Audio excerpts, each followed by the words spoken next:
Theorem 104. What would that be? What would that theorem say?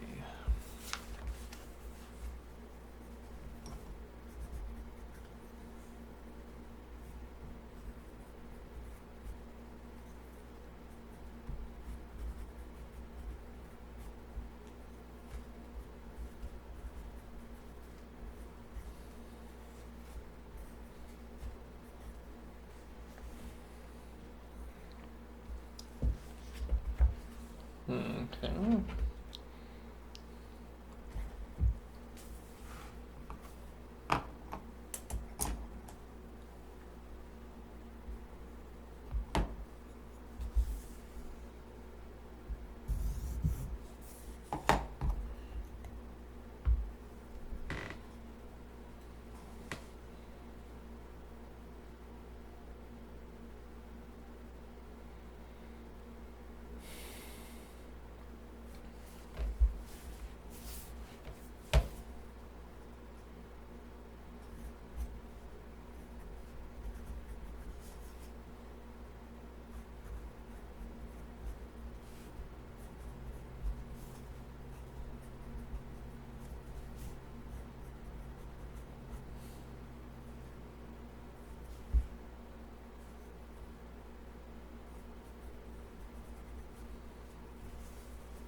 Hmm.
Interesting.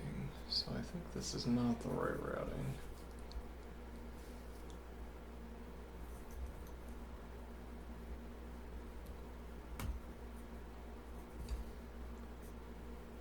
I didn't have to duplicate this A. X is an element of A. I could have just had not Y as an element of C over here and then ORed on, not X as an element of A.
Rather, I think what step I want to take here is that I underline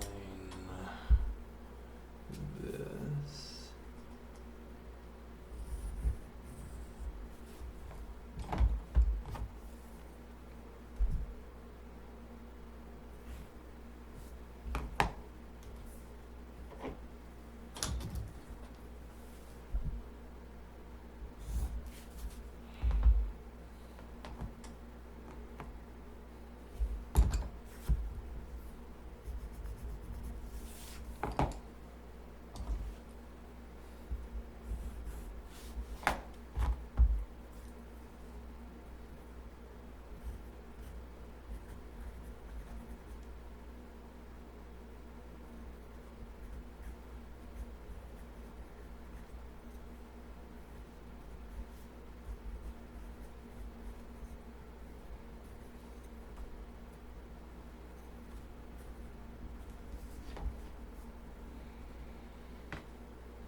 Disjunctive weakening.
Mm-mm.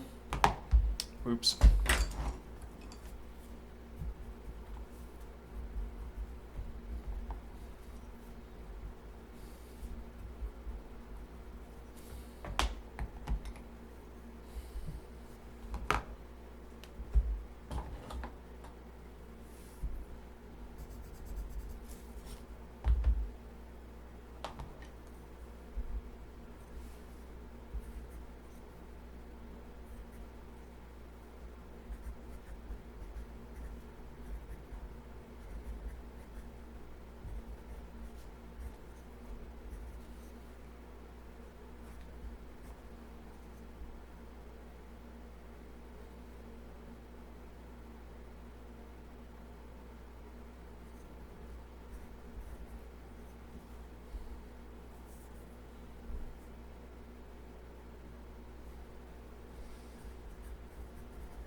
Yeah, so actually this sufficed fully. Okay,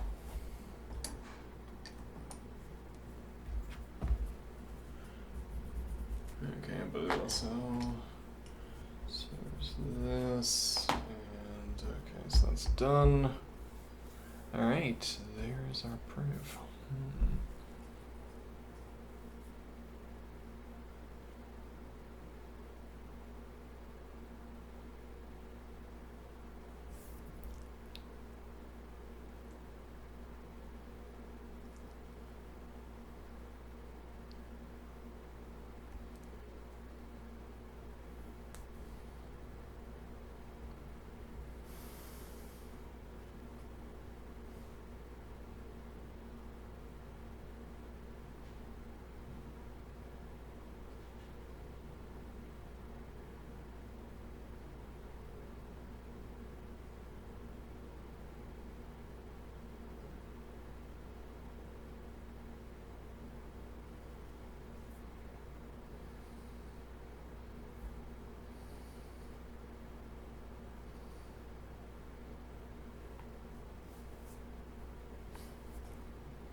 why didn't I want to do that in the other direction?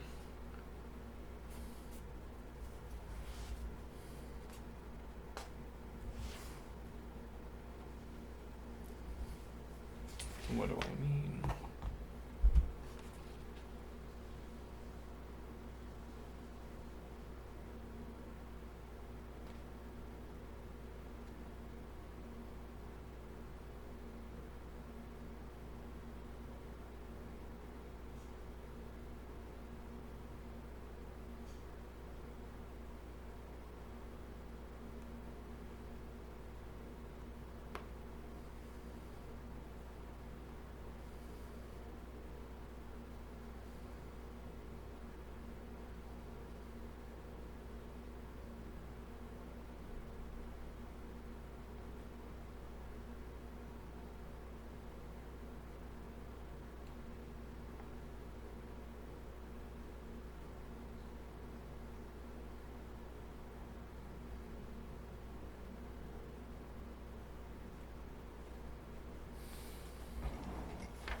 Mm-hmm.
Hmm.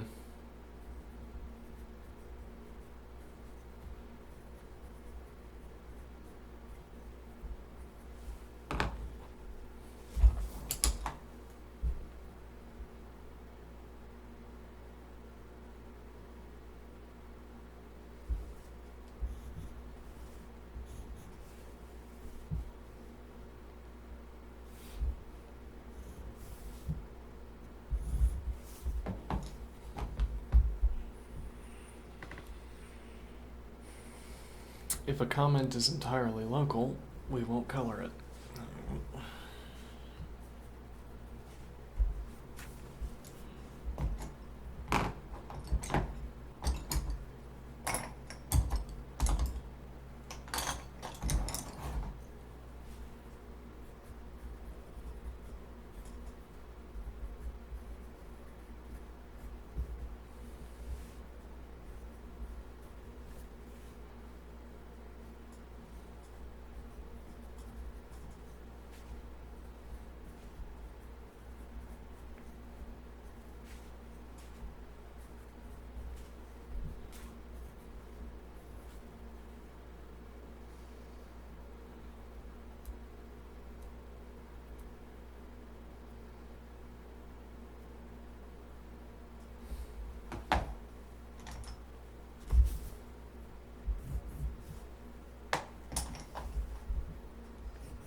Yeah, we missed something before.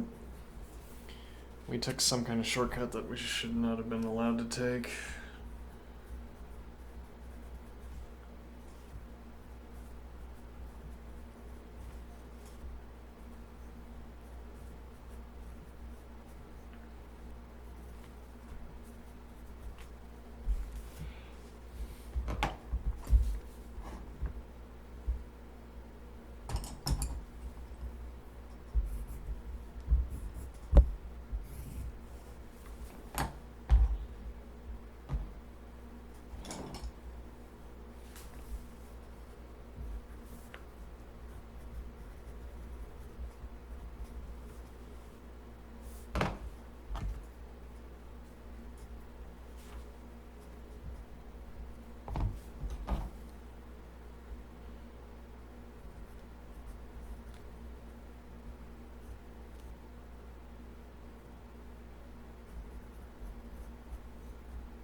Oh.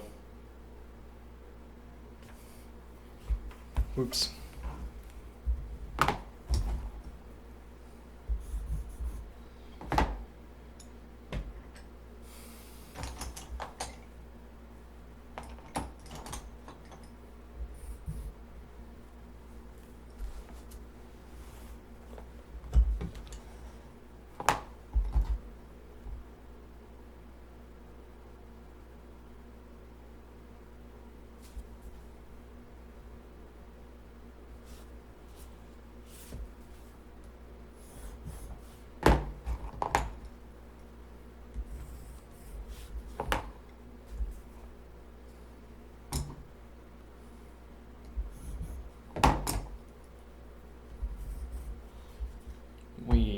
went forward, and then we turned around and went back to our starting point. Alright. Which is legal. It's not what you want to do if you want to finish a proof. Indeed. No, but this is valid. Probably. Okay.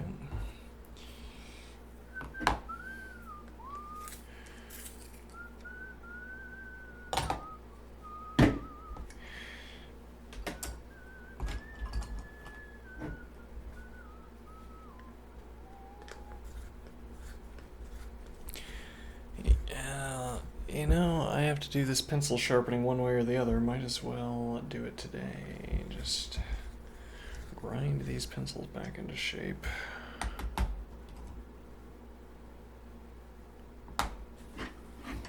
Even beyond necessity. Yeah, I'm a little bit off today, but again, I have to do this road activity. Oh, I can dust the pencils as well. Yes, well, we have to move on to the next chapter, which could be more difficult. could be more difficult. Might be less enjoyable.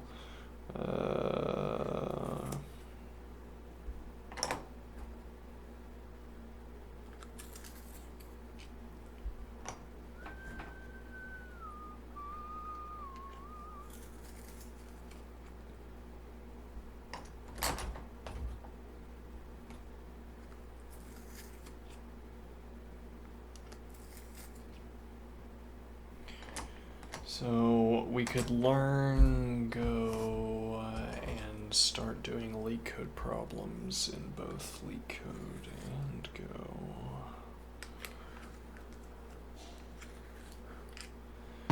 What just struck me is the phrase that willingness is preparation.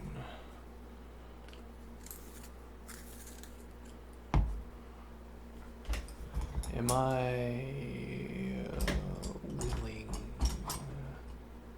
to move on with life, to get out of my current circumstances into what I would call moving on in life? And the answer to that might be no.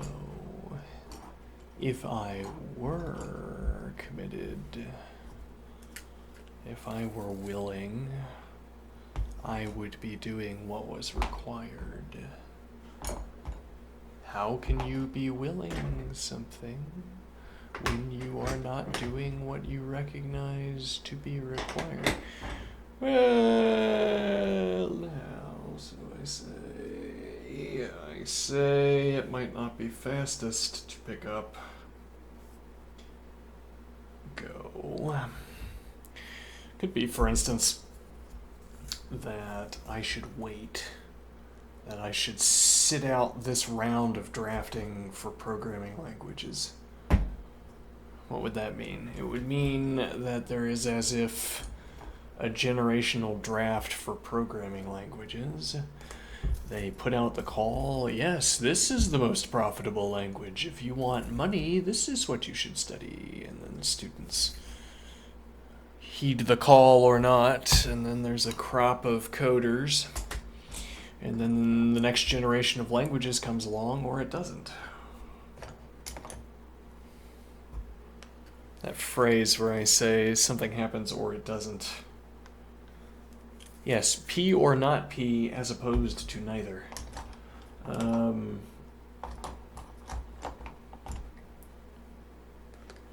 What is the point? Point here is that might be that one of these languages that I've been hearing about for the last year becomes more popular and decides for me what the next crop, what the next call is. Yes, we would like to order a reserve army of the unemployed who all know Zig. I'd like to order a reserve army of the unemployed who all know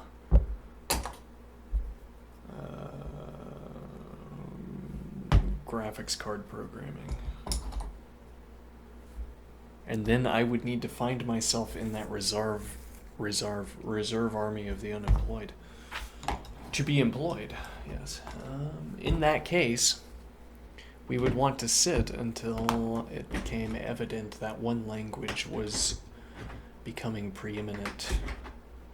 And what would we want to do in the meantime? We might want to learn another language. We might want to experience the practice of learning an additional language. Okay. But then, if I merely want to engage in the practice of learning a second language, it's not obvious that I need it to be a production language. Though, if it is not a production language, we don't get the payoff of writing our Emacs for colored arrows and squares, colored squares software, which could prove popular.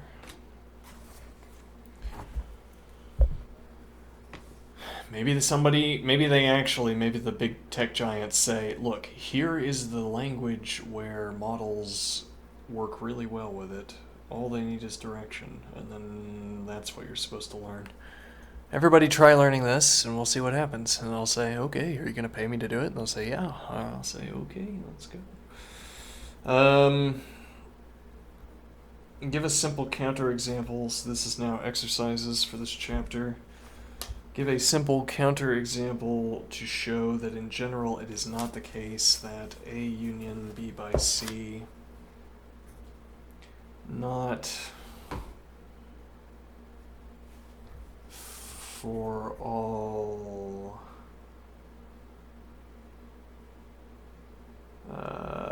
A and for all B and for all C,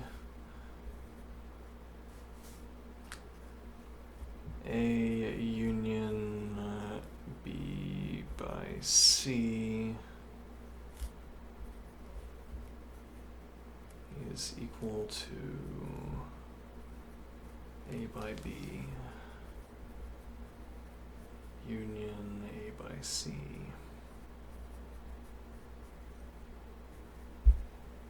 Okay.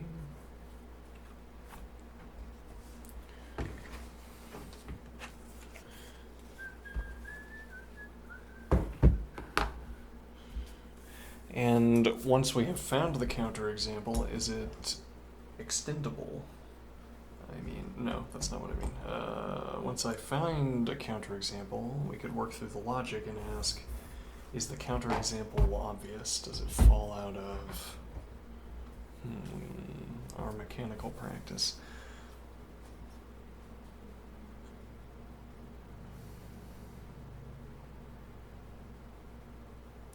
A union B by C. Did I copy that down correctly? That's a strange one. A union B by C equals A by B union A by C.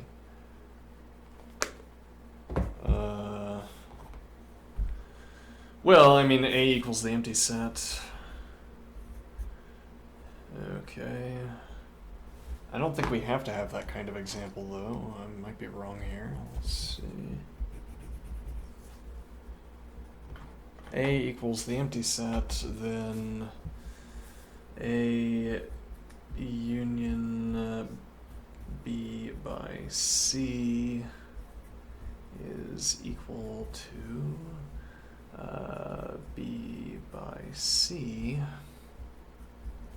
and then A by B is equal to the empty set.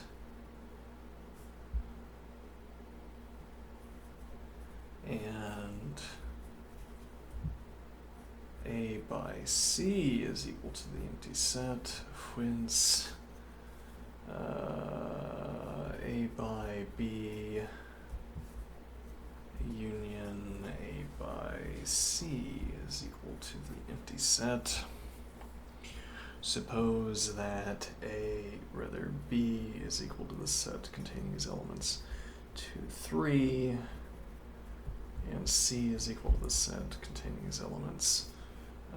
What did I say? 2, 4 maybe? 2, 4, sure.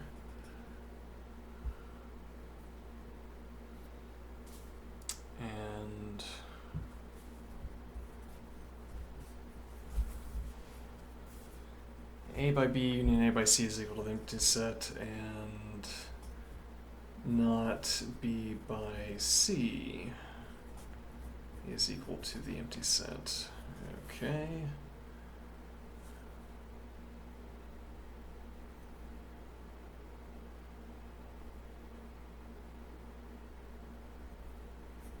Then A by B union A by C is not equal to B by C. Okay. Now, but what about the logic?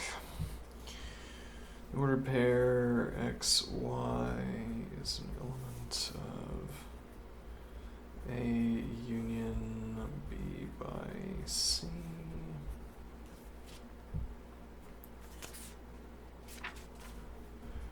If and only if the ordered pair X, Y is an element of A,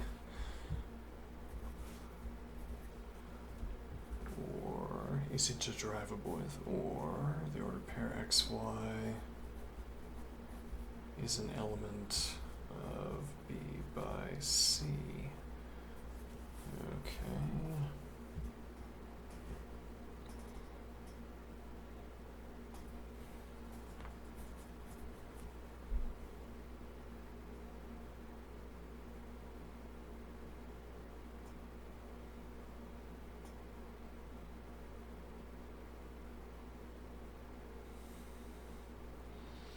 So the more typical case here would be that these are not equal to each other than that they are, because this anticipates that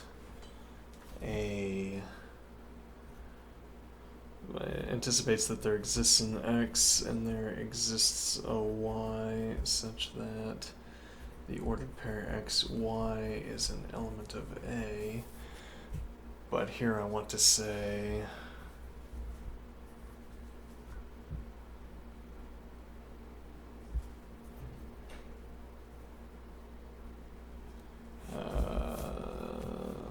if and only if.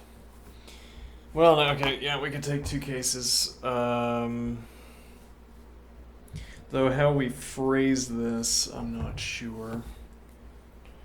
We could ask the interlocutor. Yeah, though this is more a matter of which convention we want to adopt, I think. So this is saying there exists an X and there exists a Y such that the ordered pair XY is an element of A. Alright, suppose for all C, if C is an element of A, then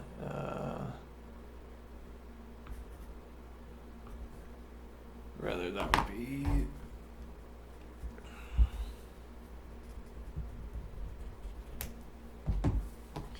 for all C, if C is an element of A, then there exists an X and there exists a Y such that C equals the ordered pair XY. Okay, and this would be saying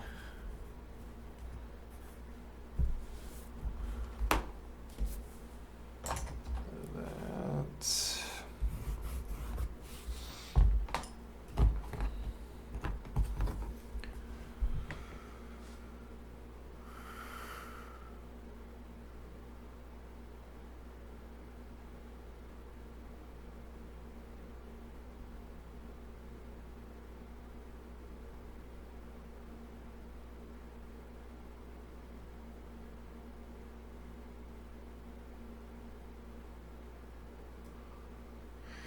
for all C, C is an element of A, then there exists an X and there exists a Y such that C equals the ordered pair XY. Which is a way of saying that A is equal to... A sample of this would be that A is equal to... Oh, and let's see. And not A is equal to the empty set.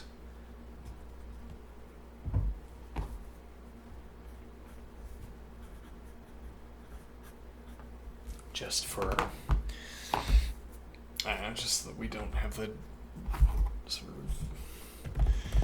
easy case. All right, so A equals the set containing these elements, the ordered pair 1, 2. Sure. All right, and then we say B.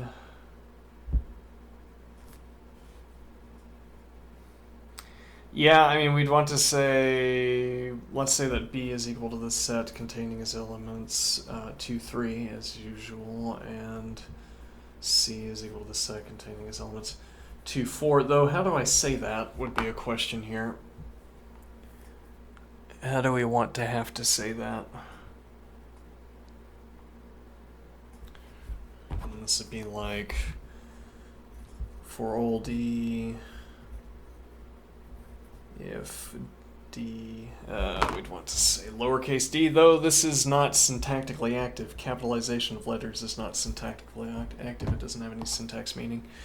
So I say for all lowercase d because I want to indicate an individual, but that doesn't, it's not syntactically active. Lowercasing this d does not make it an individual, as it were.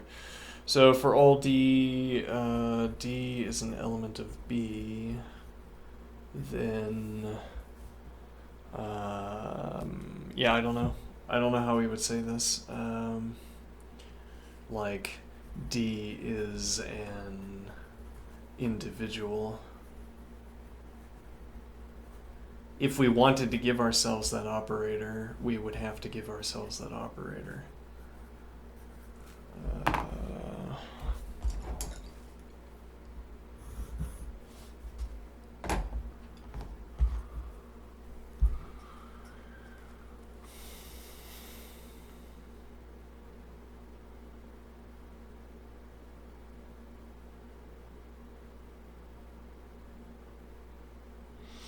Well, but supposing we had that operator, then we would similarly say for all E, if E is an element of C, then E is an individual. We could give ourselves that operator one way or the other.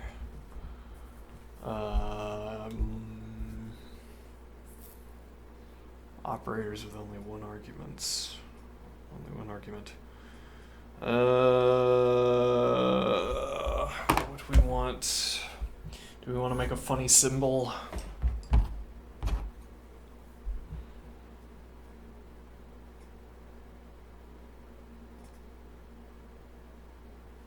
If we take these as premises, then when we say, let's see,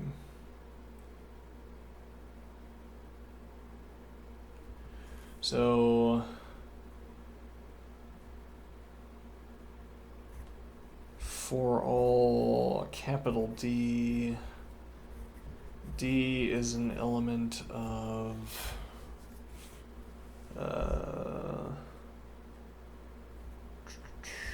A union B by C.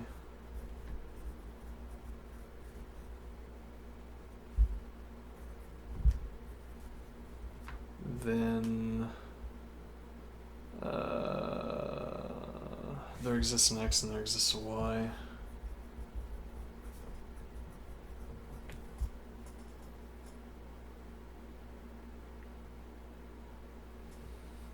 Such that D is equal to the ordered pair X, Y. Okay. Now what?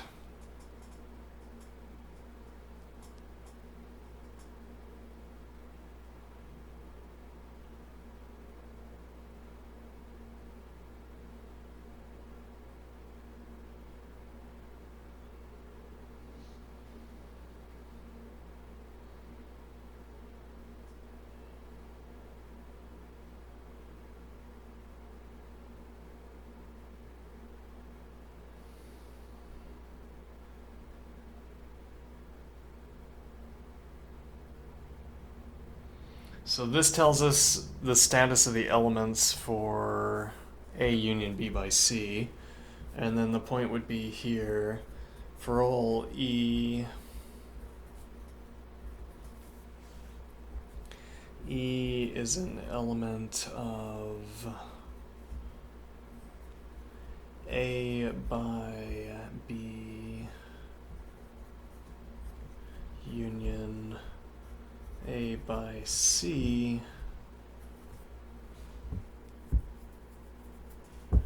then this gets a little bit more complicated. Then there exists an X and there exists a Y. Let me think. And there exists a Z such that E is equal to the ordered pair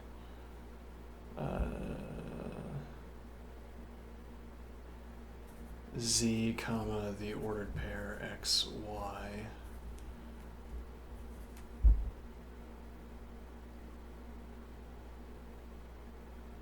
Incorrect. But close to the idea. This should be the ordered pair X, Y, comma, Z. I think. Right, well, we have A by B union A by C, and we're observing that all of the elements of A are already ordered pairs. So the ordered pair containing the ordered pair containing X, comma, Y, comma, Z. Okay.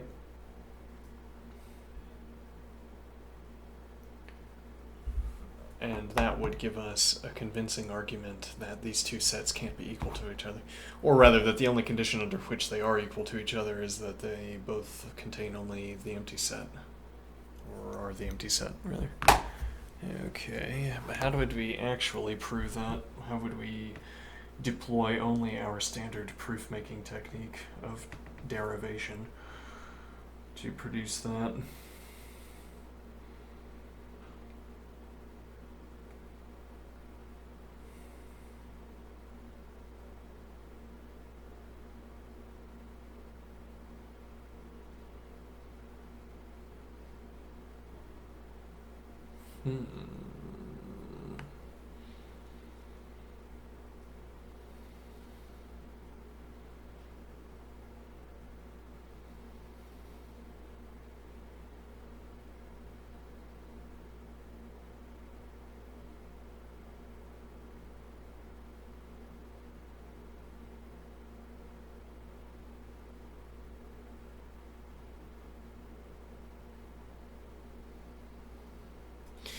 Well, so the point, this would actually, we could do this as case A, case B.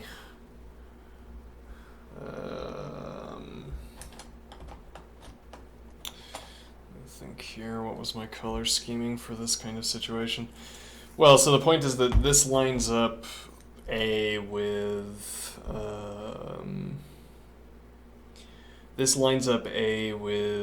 B by C, A union B by C, so that this set is homogeneous, A union B by C. But if we set up A so that A union B by C is homogeneous in the sense of containing only ordered pairs, then we must have set up A so that this is not homogeneous. Or the homogeneous isn't the right word. I mean, there's no lack of homogeneity in a set that only contains elements of the form the ordered pair X, Y, comma, Z. However, we do not get typical ordered pairs out of this process. Now, we could normalize around A. We could say that, let's see, we'll call that, and actually we could call this, let me see here.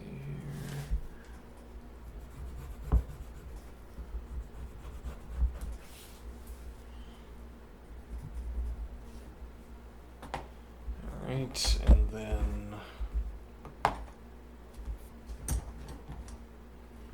how did I use this color earlier? I think we would use this here as earlier. Okay, and now I say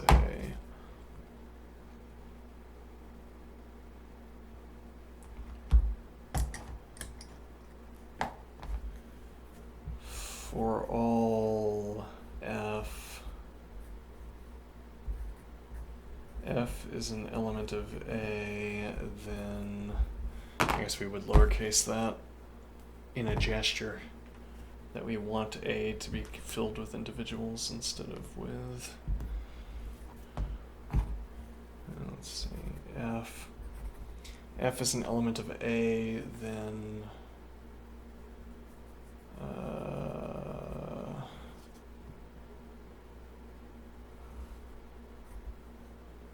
then it would just be f as an individual. Yeah.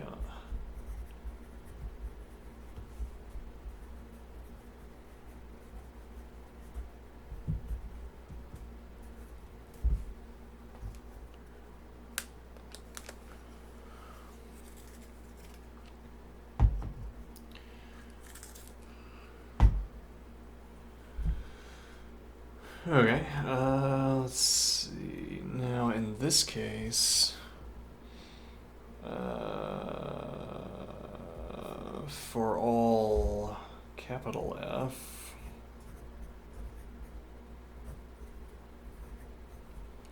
F is an element of A by B union A by C, then there exists an X. Oops. There exists an X and there exists a Y.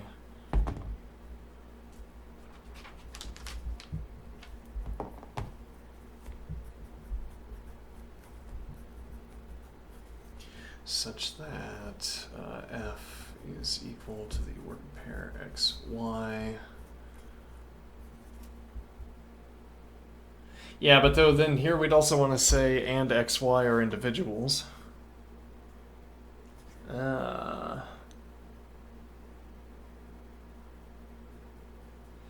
Right, and similarly here.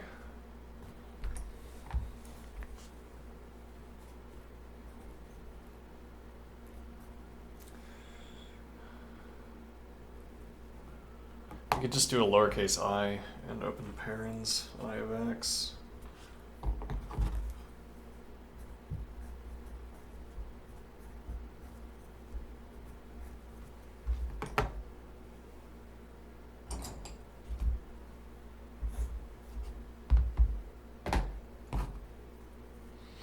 Okay, then let's go ahead and link up those observations. These are not entirely local anymore.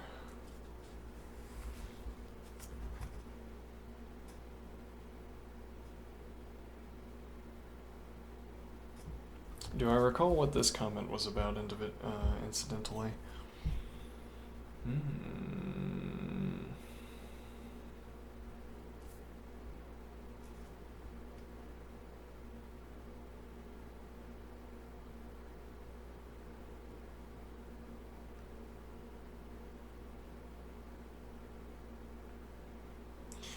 Yeah.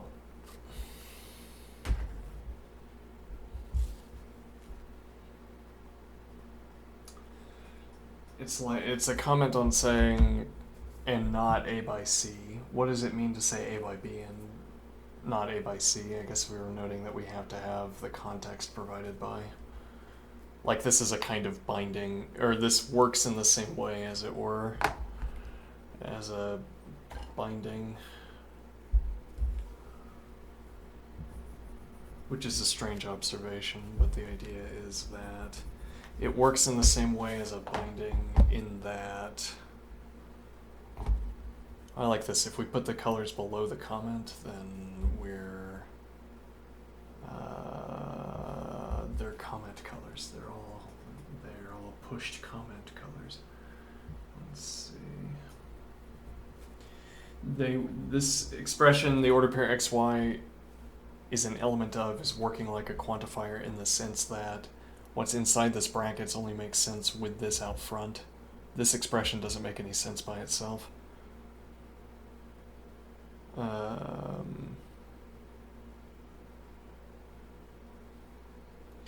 Well, but in a way, and then that might highlight a different point entirely. But in a way, the definition of subtraction is a solution to this very observation. I mean that this expression doesn't mean anything, but then the expression a by b minus a by c means something. Anyway, now back down here. Right, so now, yeah, this is a contentious question, I think. Well, I don't know. Labeling a question contentious suggests to me that I have some knowledge that other people have engaged in contention concerning this question. I don't know that's the case, but so we're saying, right, so we're relying on individual status, though I'm not sure we have given ourselves the license to individuate, to specify individuals. Yeah, well, we're claiming this as a way of, we're giving ourselves this operator as a shortcut for saying that x and y are not themselves of the form of an ordered pair.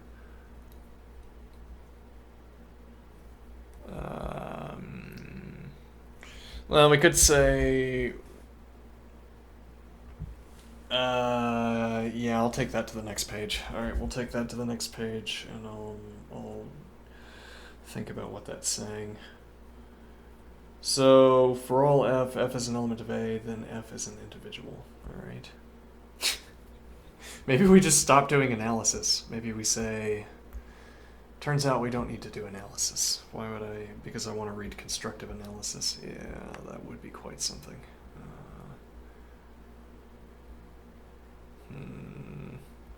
But otherwise, yeah, we could do lean in the last hour of the day, hour and a half.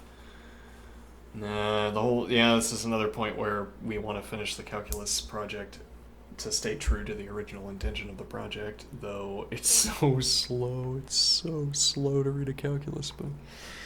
Let's see. For all f is an element of a by b or a by c. Then there exists an x and there exists a y such that f is equal to the ordered pair xy and I of x and I of y.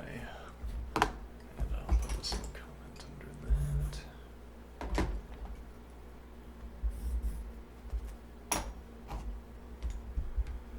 that. Okay.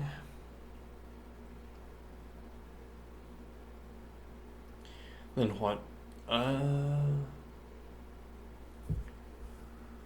me see here. So we're going to say for all G is an element of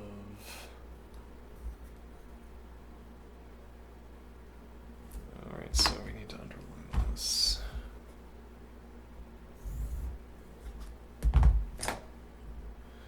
Yeah, and part of the reason for underlining this is reminding myself that we're using this contingent, rather contentious modifier here. So for all G is an element of A by B, A union B by C.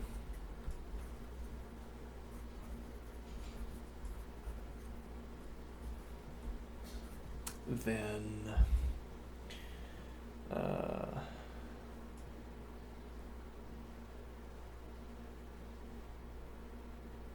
let's see.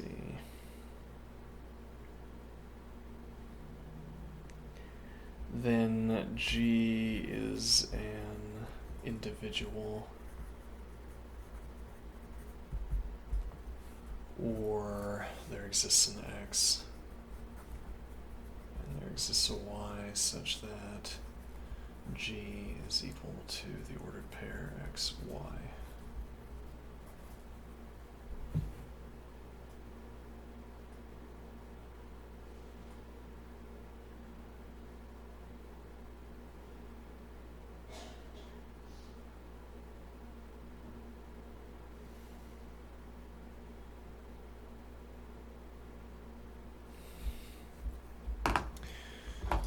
Alright.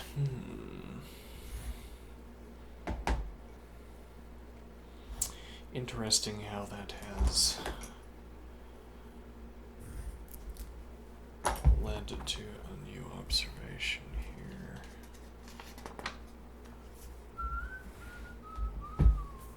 Though the author only requested. Rip your ears! Hold on, let me reduce the volume a little bit. Let's see. The author only requested the simple case, but this stranger case. So we could have case A here.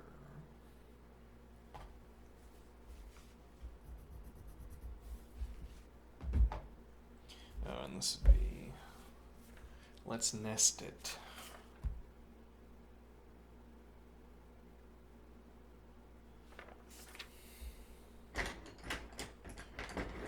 Yeah, I am feeling actually the desire to add another block of study. How long-lived that desire would be, I don't know, though my desires are less flighty than they have been in the past. Who knows? What a new area of study. Yes, like learning a new language. Like fourth. Yeah. Yeah, let's learn.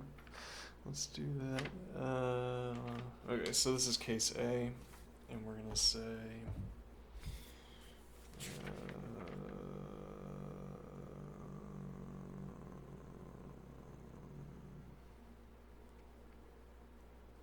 right.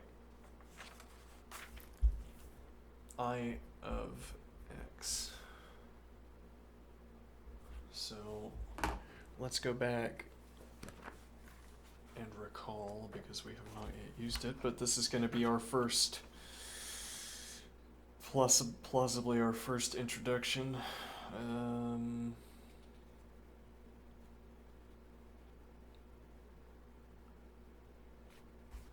Yeah, though this, we would probably want to introduce an axiom. Yeah, I really don't want to, I don't want to go through the whole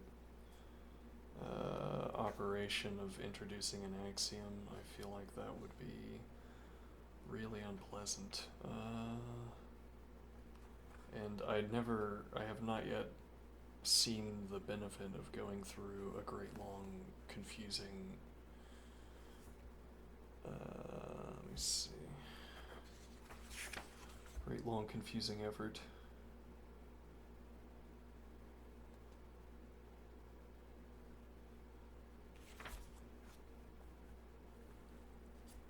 Hold on.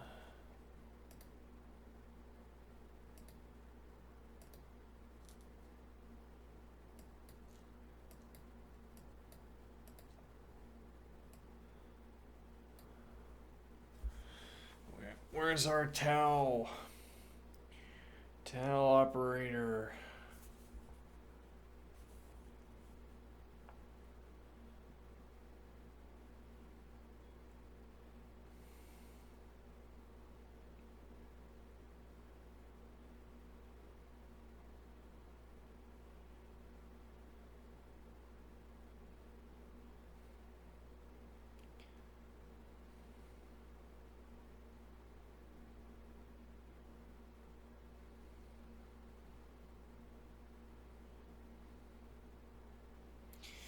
Maybe I'm not looking for tau.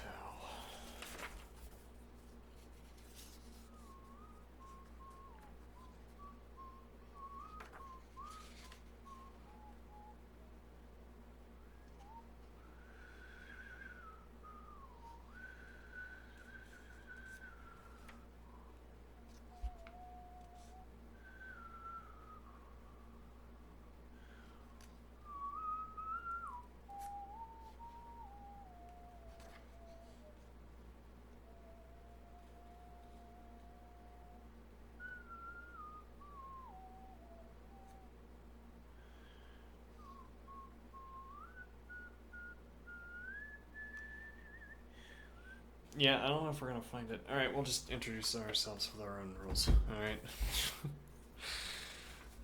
Axiomatic set theory. Yeah. I of x. X is an individual.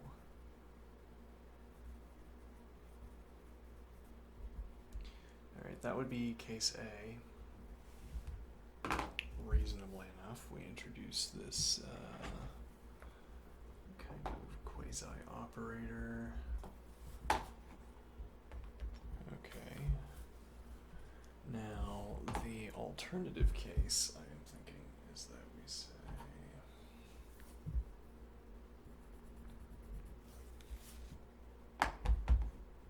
What exactly? Well, in this context, we only needed I of x to mean...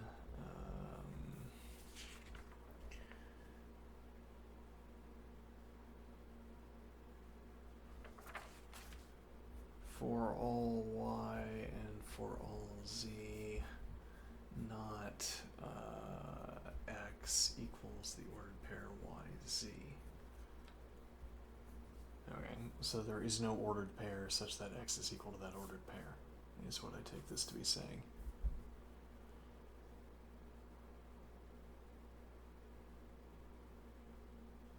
Okay, and the idea here would be...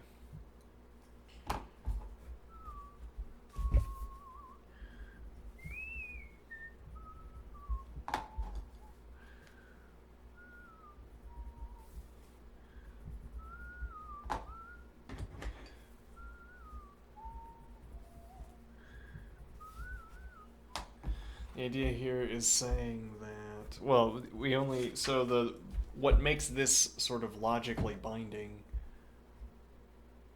as a proof is that these two cases where we say for all C, C is an element of A, then there exists an X and there exists a Y such that C is equal to the ordered pair XY. That, let me see, that is one of the cases we can choose here, and what that means down here is that an element of the set A union B by C is similarly described, can similarly be described. Well, okay, and here we say X and Y are not themselves ordered pairs. Though in this context, there's no reason there's no positive motivation to say X and Y are not ordered pairs. The reason we would want to say that X and Y are not ordered pairs, let me think here.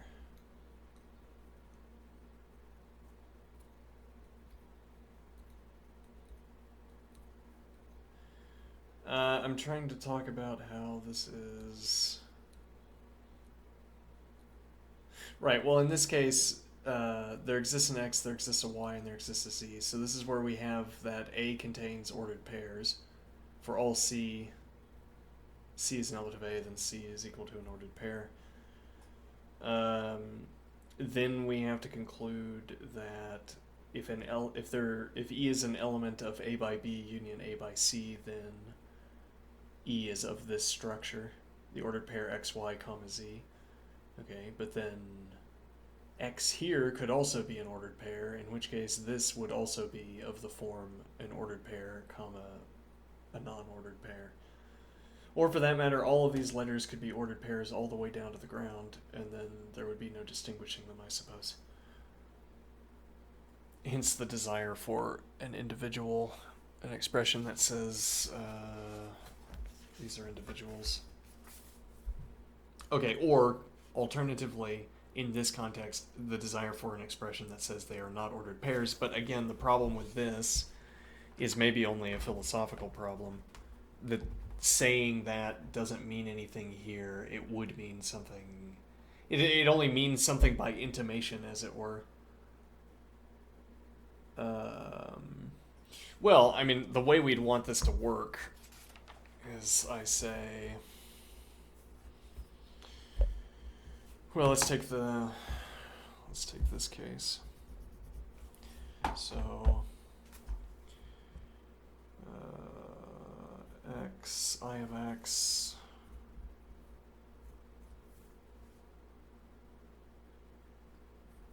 then not there exists a y and there exists a z such that x is equal to the ordered pair y, z.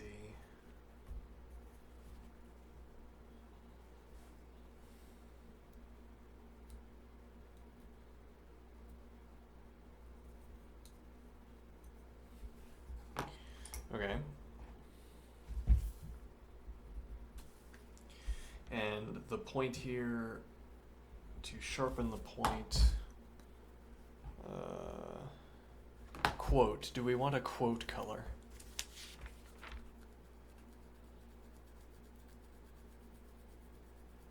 Could be that we make Tuscan red, quote.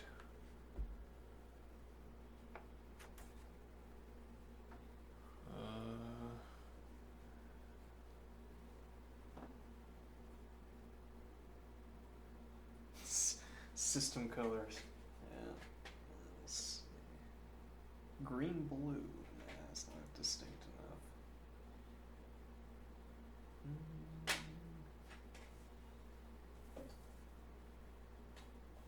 Orchid. Maybe. Let's see. Well, okay, we'll go with this for now. So, quote. Oh, that would be up here. There. Okay. Now, so we have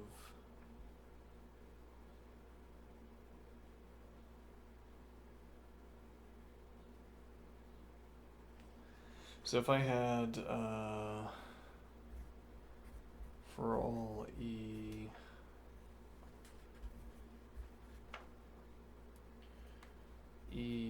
is an element of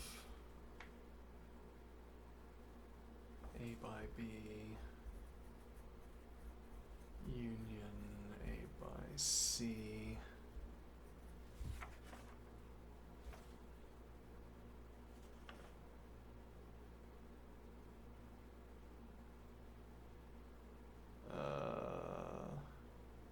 okay, then we close again. Then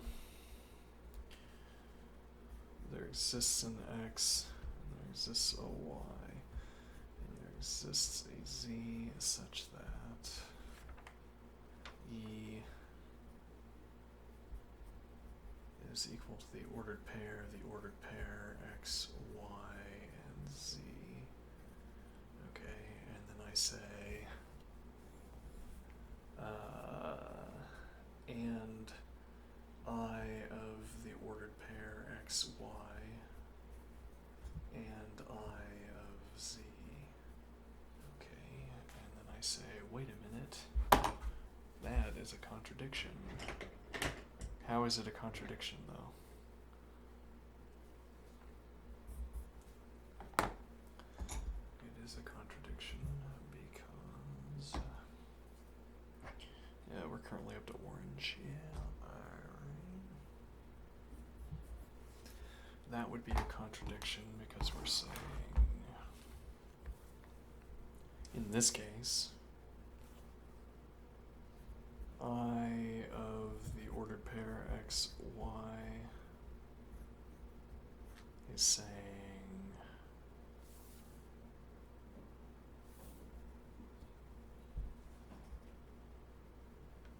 well, yeah, okay, what are we saying here?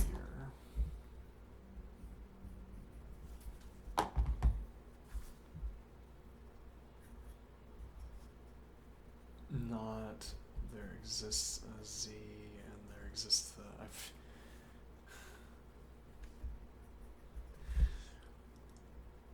could you hallucinate for me a letter after Z, please? It'd be really helpful. Which is whatever, anything that comes to mind, doesn't matter. Okay, we'll use R. Looping back around, yeah. PQ. Yeah, we'll save PQ just for meta symbols. All right, so not there exists a Z and there exists an R such that. Yeah, we need to put that. Such that the ordered pair X, Y is equal to the ordered pair Z, R. Okay.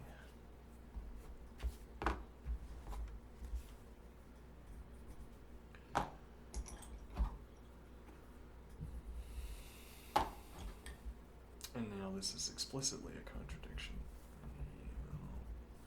Whatever explicitly means. Okay.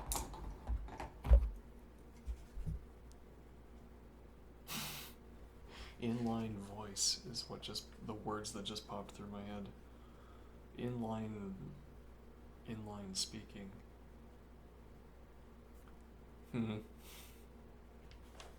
As opposed to inline C, you see.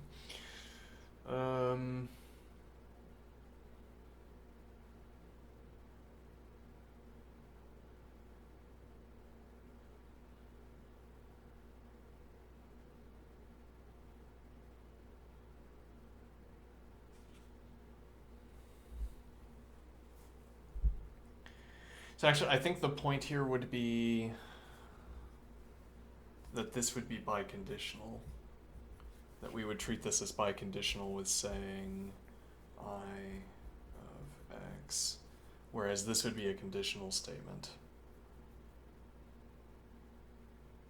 So this is typographically replaceable with, albeit only after a step down. Though this is, yeah, our rules for our logical connectives are getting ever the more arcane, but okay. This would be a step down from the biconditional to a conditional statement. We can go from I of X, not there exists a Y, but we can't go in the other direction. And the reason we can't go in the other direction is that there are other ways that X can be not an ordered pair. Are there other ways X can be not an ordered pair? Yes. I mean, there would be other structures. There could be an ordered triplet, for instance. We haven't generalized this. And we don't need to generalize it for this side, for this stuff.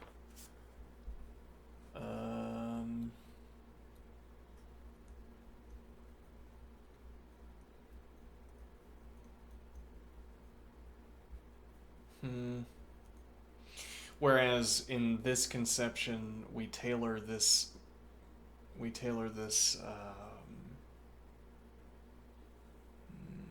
operator. Sure, we tailor this operator specifically to this circumstance, and we say this is the same thing as saying that X is not an ordered pair.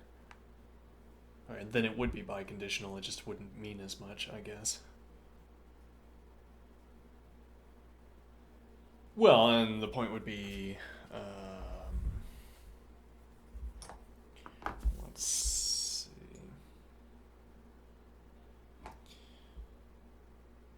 Yeah, let's see. Yeah, this would have to be a contradiction, right? So let's. Okay. And now, if I said, let me see here. Yes, I of X.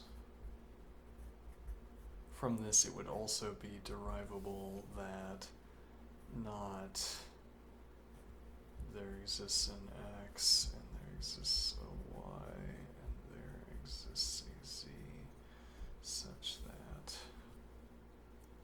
So we can make this a schematic of some kind. Not there exists an X, there exists a Y, and there exists a Z such that X is equal to the ordered triplet X, Y, Z. Okay.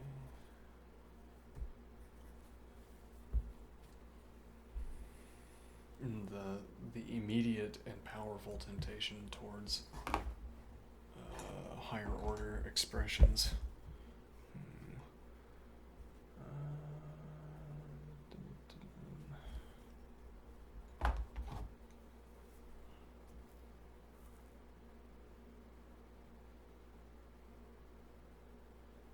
Yeah, though I don't know how you would express this.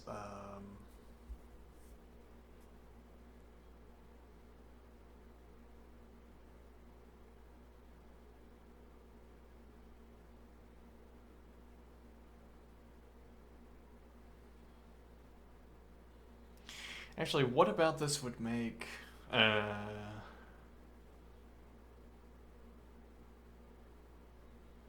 Actually, I don't get why this couldn't be biconditional now that I'm thinking about it. What do I mean? Why wouldn't we want to be able to say that if... Why wouldn't we want to be able to say that x is equal to the ordered pair xyz, then not I as x as an individual? Huh. And then why would we not want to say I of x is an individual, then not? Huh. Yeah, it seems to break my point.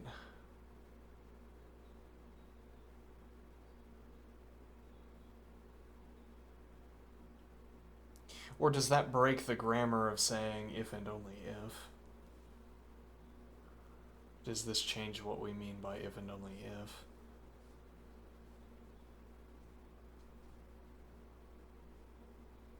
Well, no, hold on. So this forward conditional is into the negated expression specifically. Let me think here. Yeah, but we would still say if we had the negated expression. No, right, we wouldn't be able to go in the other direction. If we have the negated expression, we know that x is not an ordered pair, but x could be an ordered triplet, which is why we can't go in the other direction. But that's not like an ad hoc stipulation. That's a rule that's been with us the whole time. It's just this is a clarifying example, maybe. We can't go in the other direction because there are other cases. Semantically, we might say we can't go in the other direction because there are other cases. Well, syntactically, we can't go in the other direction because we haven't put the other arrow on this biconditional statement, but whatever. The reason we don't want to put that arrow on this statement is just as we've been saying, because there are other ways. There are other negated expressions on the right-hand side. No, well, that maybe there's maybe there's an idea there, but it's the better phrasing is that. Well, yeah, because we could say, if I said, for instance, let's do t of x, which is not really, yeah, well, yeah, whatever, we'll do it. All right, so t of x.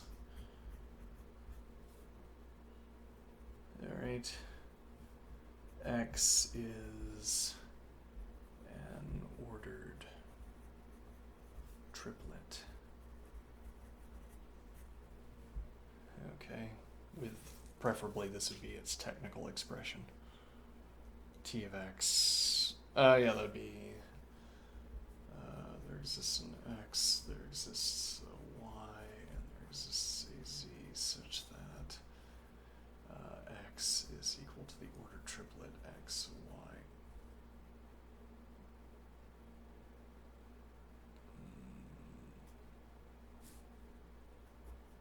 This symbol, which is not x. Alright, sure. It works. I didn't get a syntax error. Alright, let's see. X is an ordered triplet. Okay. Now, if I had t of x, it would would be derivable from this that not there exists an x square with a square around it. Not there exists an x and there exists a y. Not there exists an x nor there exists a y such that x is equal to the ordered pair square x, y.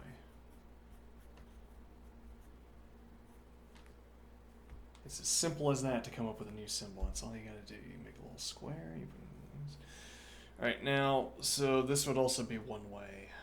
It's one way with this as well. Okay, and that's the idea. I'm not sure how clearly that has expressed the idea, but that's the idea. So, it does not follow, for instance, that because x is not an ordered pair, that x is an ordered triplet. Yeah. Okay, now... let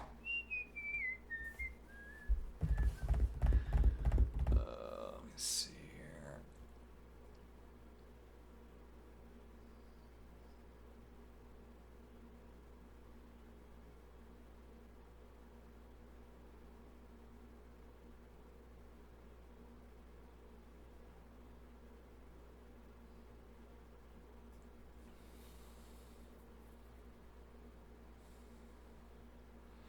Right, this would be one of the critical points that we're effectively creating this so that we can generate a contradiction where we would otherwise not be able to claim one.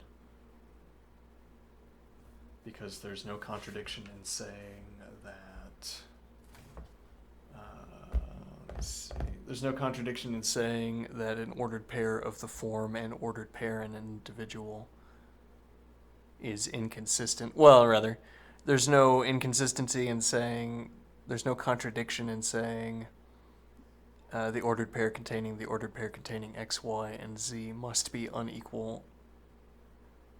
Rather, there's no contradiction in saying that these two ordered pairs can be equal to each other, because this x could be an ordered pair containing two elements, unless we have a further stipulation that x is an individual, and then specifically we're designating x as an individual qua operator to give us a contradiction here.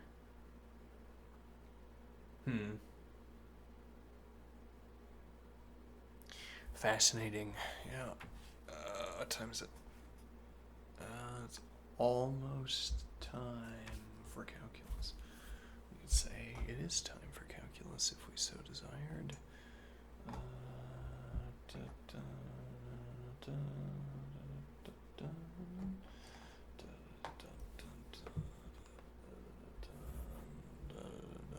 Does my head get in there? Yeah, there's my head. Okay, just drain. Alright, what would be next if we kept going? $4. That's what I paid, yeah. That's... what a deal. Let's see.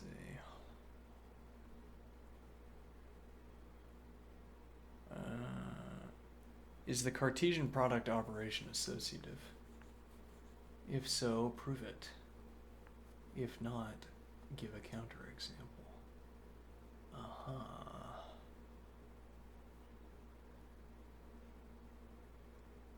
Let me see. So we're saying, what is associativity meaning in this context? Right. Okay. Yeah. A by B by C. Let me see here. A by B by C is equal to A by B by C is equal to A by B by C. Okay, now that's meaningless gibberish, but these two aren't, and we can work with this, so let's... I guess what we'll do here is we'll get a kind of derived coloring where could be true. Well, actually, we could do we could underline in goldenrod. determine the status of.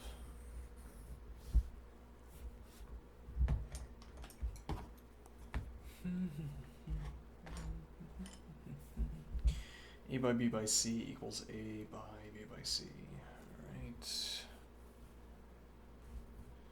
X is an element of A, and Y is an element of B.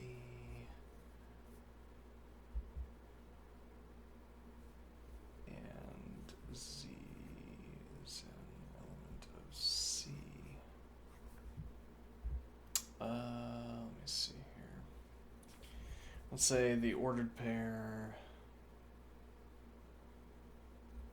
the ordered pair containing the ordered pair containing X, comma, Y, comma, Z is an element of A by B by C. Now, it's not clear exactly what syntactical justification we're taking for knowing the structure of this element. But well, okay, I could say phi, the ordered pair phi Z is an element of A by B by C if and only is interderivable with. Phi is an element of A by B, and Z is an element of C. Okay. Right, which is interderivable with. Let's see. There exists an X and there exists a Y such that phi is equal to the ordered pair X, Y, and phi is an element of A by B, and Z is an element of C.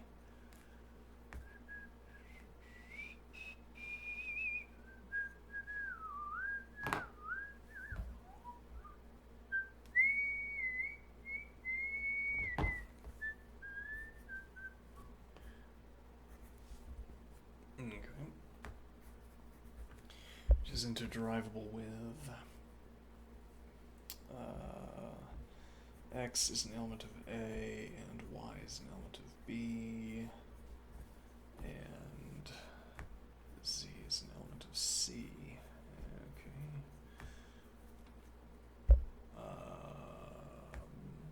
If and only if.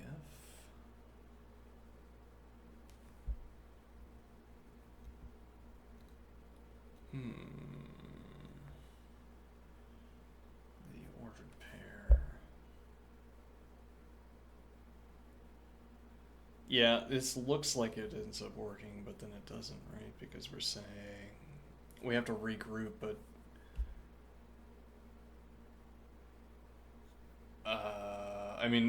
if we regroup, if we don't regroup, then we have an individual in front, and then we have an ordered pair in second, and if we regroup, then we have YZ as the ordered pair instead of X. Or there, YZ instead of XY, so it'd be the ordered pair YZ,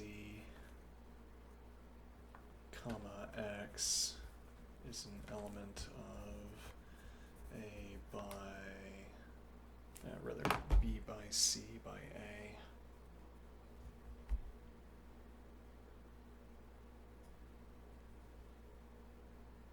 And that wouldn't work anyway, yeah. Wait, how did I think that could work? Yeah, this has to be an ordered pair in front. So this is changing the position of the ordered pair. Yeah. Let me see.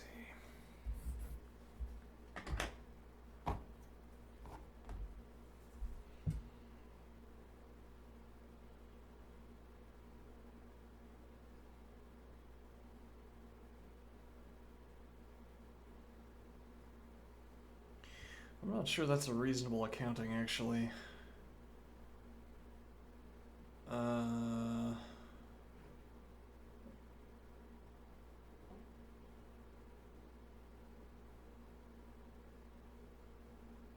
What do I mean?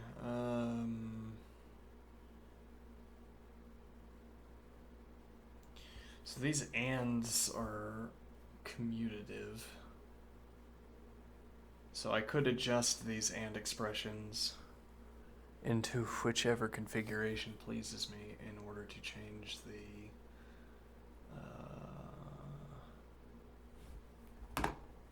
in order to change the distribution of letters, I guess. I'm not sure that the distribution of letters matters is a point here.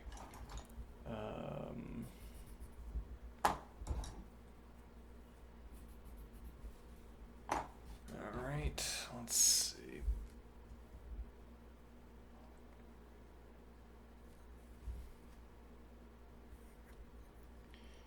So we would have the ordered pair x comma y comma z.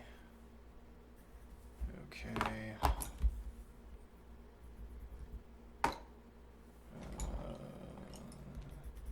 Yeah, this is the combinatorial expansion of.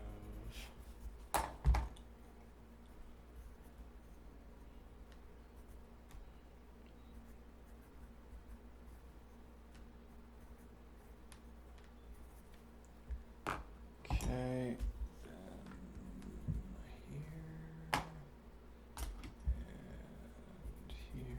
and here, and here. Okay, and then.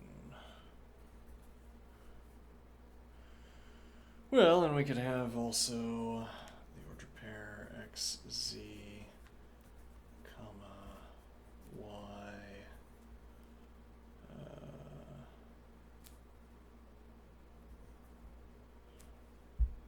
Yeah, that's assuming we have.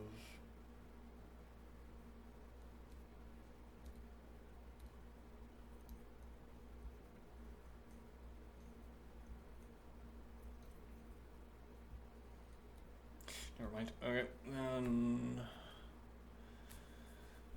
Yeah, we could have. I don't know, dot dot dot. Yeah, there could be many expansions. I don't know, we'll come back to this tomorrow. Alright, I'm gonna take a break. And when I come back, we will start in on calculus. Okay. See you soon. Be right back.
Okay, where did we leave off?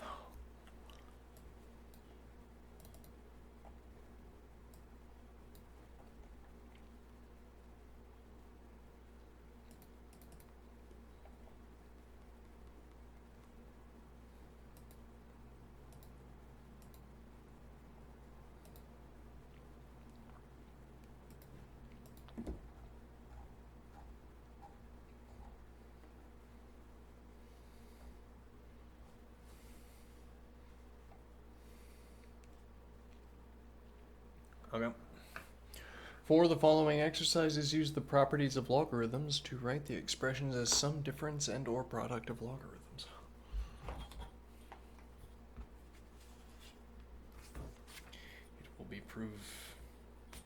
It will prove useful then to have a shortcut here. Okay. Maybe. Alright, now let me make sure camera's in the right position.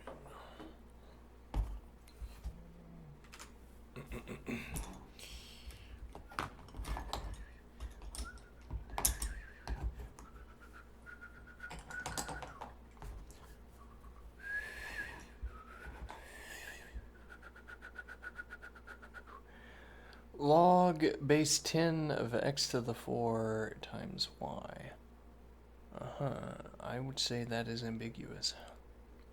Whereas none of the others are. We can solve it both ways, though. Number 270. Log base. This would be 10 by default. X to the 4th times y. Okay, that'll be our case A.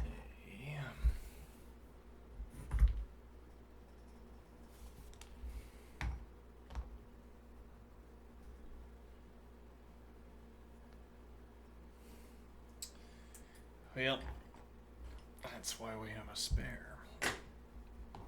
Okay. Now, so the rule here is that log base b of a to the r is equal to r times log base b of a. So this is equal to 4 times log base 10 of x times y.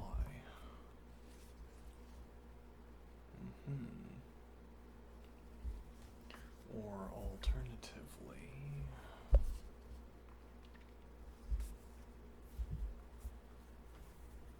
is equal to 4 times log base 10 of x to the y. We're trying to simplify this.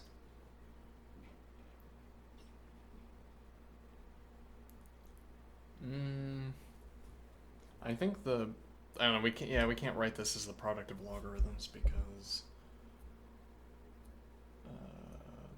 it can't be transformed that way.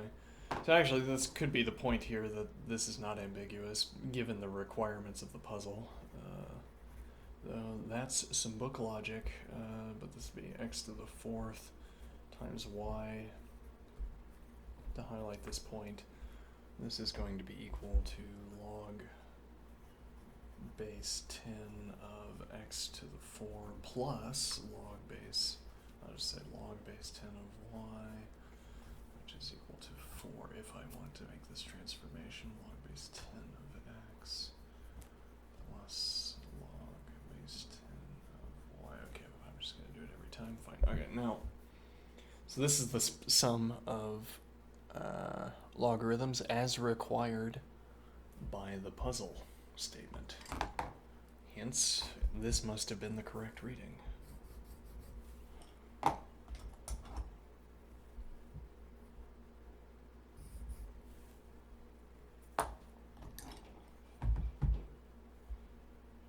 would you express that?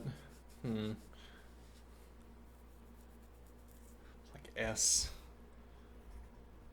is equal to the set containing as elements X such that X is equal to such that there exists a Y and there exists a Z.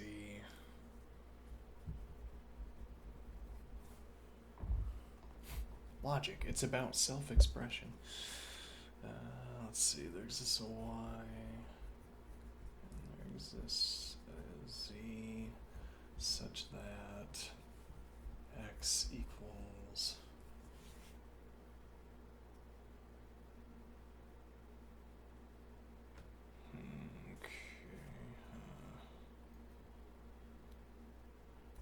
yeah, it's interesting. I don't really have to account for C. Well, I could do, for instance, log base B of Y to the C, which could be 1, e.g. And then this is plus, minus, divide, or X. Maybe we'd want like a general arithmetic operator. Yeah, although how often are we going to pull that out? Don't care. Okay, yeah, we could do square. Yeah, I'm thinking in squares recently. I'll just put a square in there. Alright, and then that'll in a way be indicative of the fact that we could fill the square with any of the operators. It's just a mnemonic property, sure. Log base B of Y to the C square log base D of Z to the F. Okay.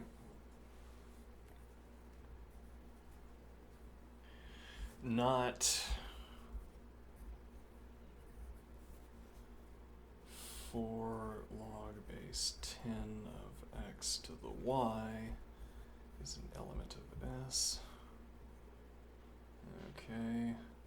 Whereas for log base 10 of X plus log base 10 of Y is an element of S.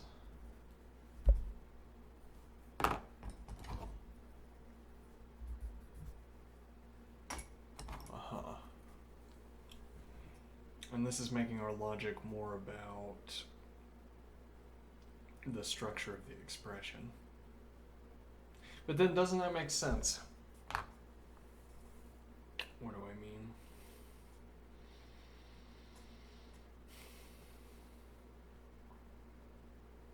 It's like I'm saying,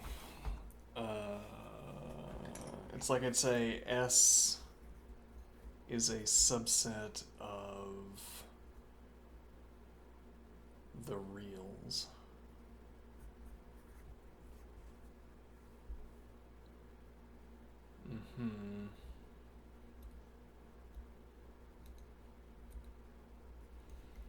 It's like I'm saying S is an otherwise untargetable expression of the subset of the reals.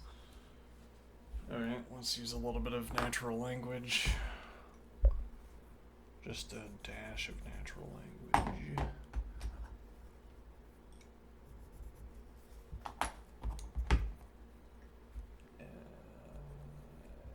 S is an otherwise untargetable subset of the reals.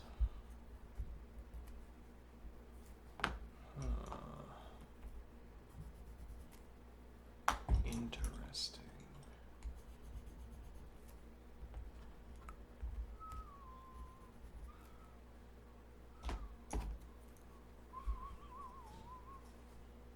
What do I mean by otherwise untargetable? How am I going to get the output value of a logarithm by other means, other than a direct syntactical transformation?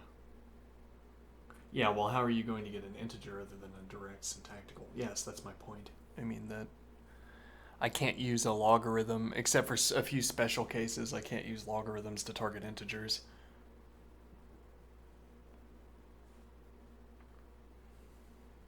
Most of the elements of the output set of a logarithm are not going to be targetable, are not going to be integers, e.g., are not going to be rationals either. I think. Actually, I don't know how that works. They don't look like rationals anyway. Well, okay.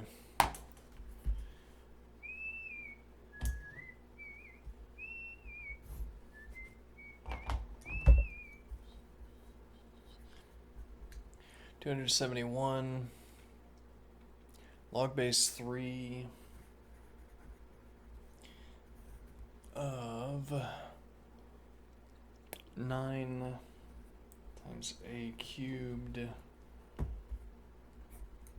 divided by b. Okay.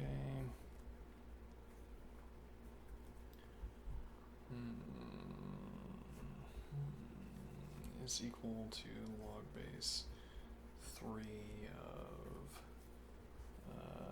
9a cubed minus log base 3 of b. And now, in a sense, that is done.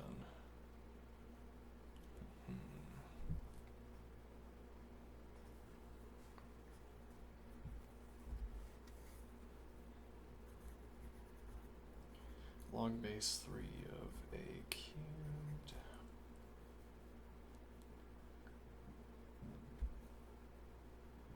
plus log base 3 of 9 minus log base 3 of b is equal to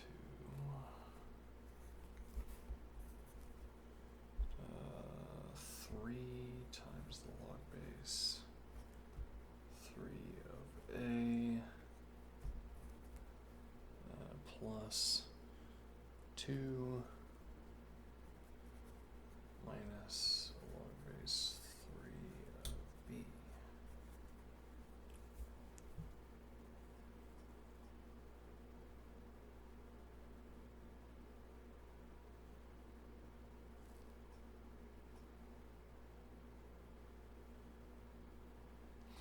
Okay.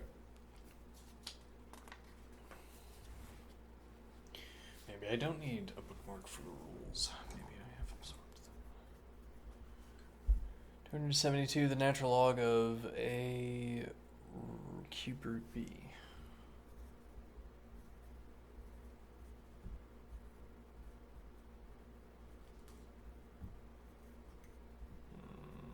Okay. Is equal to the natural log of a plus 1/3 times the natural log of b. Okay. 273 log base 5 of 125 x cubed, xy cubed rather, and rather the square root of that quantity.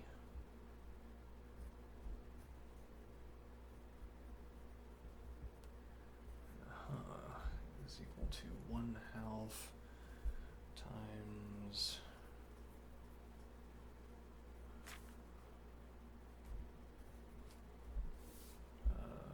log base 5 of x plus log base 5 of y. 5 cubed is 125, so this would be log base 5 of 125, which is equal to 3.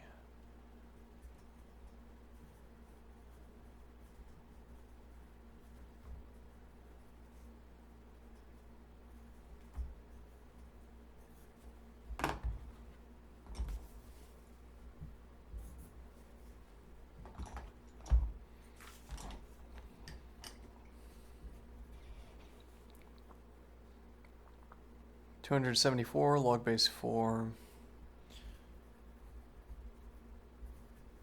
of xy to the 1/3 divided by 64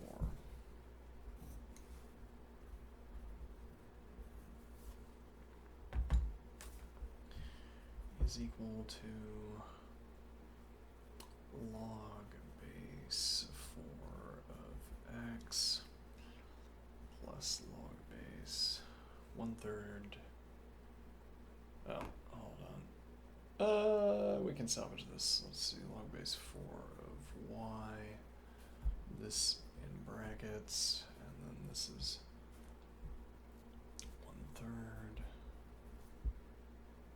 Okay. Minus log base 4 of 1 divided by 64, which is equal to 1,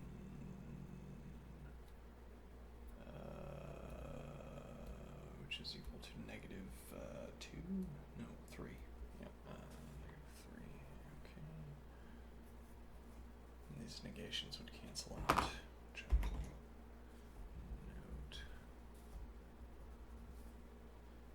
Okay. Now 275.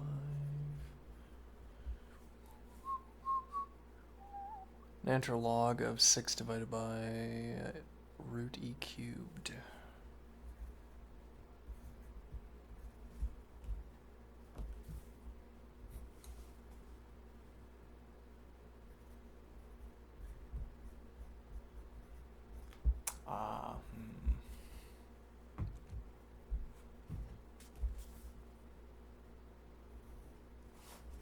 And here we multiply 3/2 is equal to natural log of 6, which is meaningless gibberish, minus the natural log of e to the 3/2, which is equal to 3/2 times the natural log of e, which is equal to 3/2.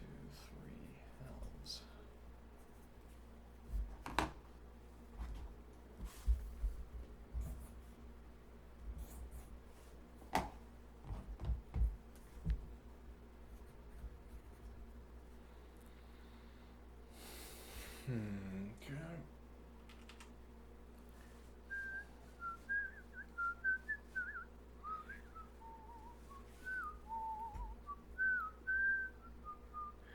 Look how much pencil I've gone through. We have to dump that before it dumps out all the way around. Let's see.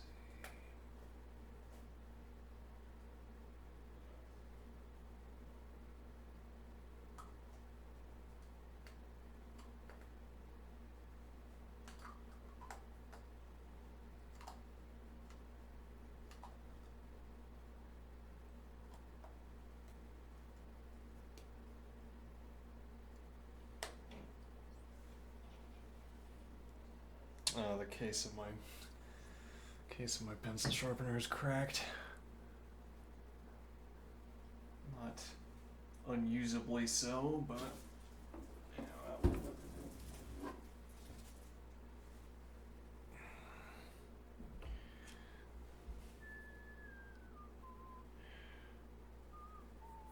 276. For the following exercises, solve the exponential equation exactly. 5 to the x is equal to 125. Okay, colon. Yeah, there's a point that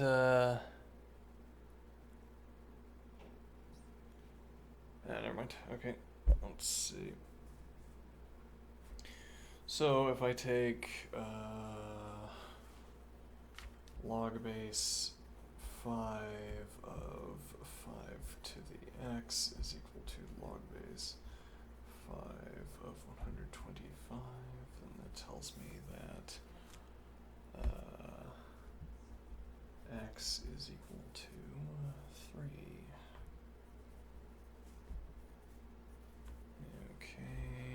Okay. Alright, 277. Alright, now we're going to have e to the 3x minus 15 is equal to 0. Now I cannot take the logarithm of 0.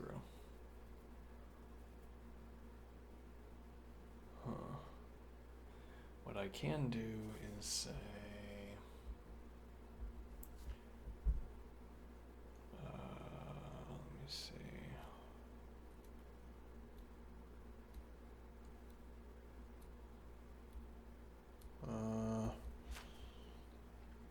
Log base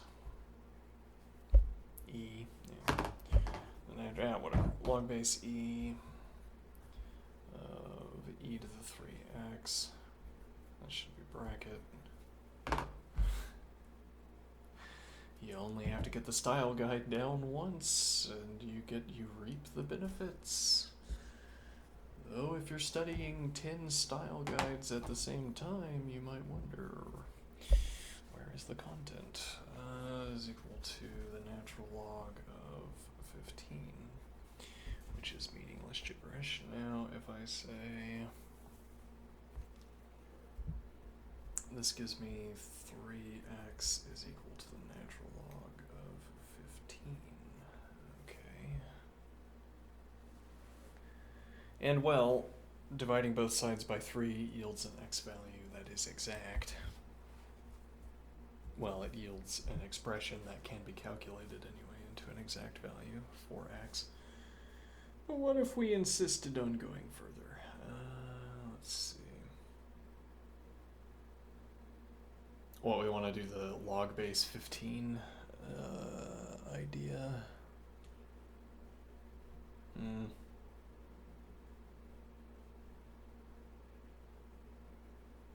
Well, I could also say x is equal to the natural log of 15 to the 1/3.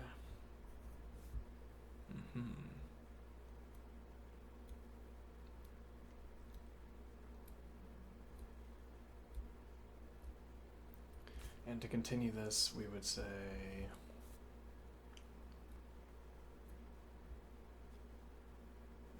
let's see. Well, so we want to use the base switching rule. I have to remember where I stored that.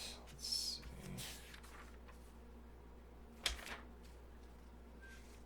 Did I underline it multiple times, as I should have done? No, it does not appear so. Okay. Oh, there it is. Yeah, that's not enough underlining.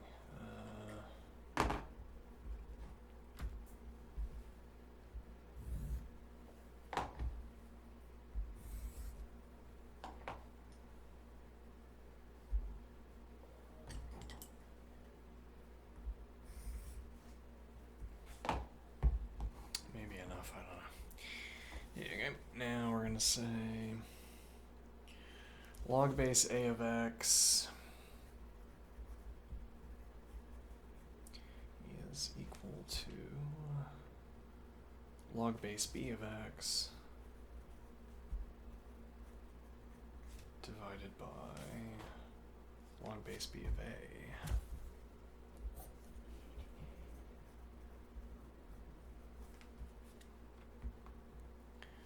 Alright, so we're going to have x is equal to, so a in this case is e, b is 15. Okay, log base b, and x is 15 to the 3rd, so this is log base 15 of 15 to the 1/3 divided by log base b of a, which is log base 15 of e. Okay, which is equal to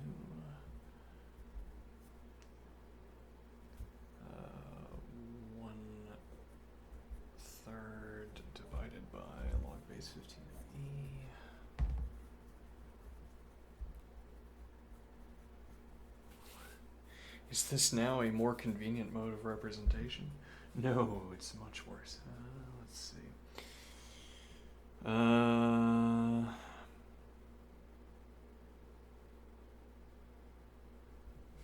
Is equal to 1 divided by 3 times the log base 15 of e, which is equal to 1 divided by the log base 15 of e cubed. Interesting. Kind of.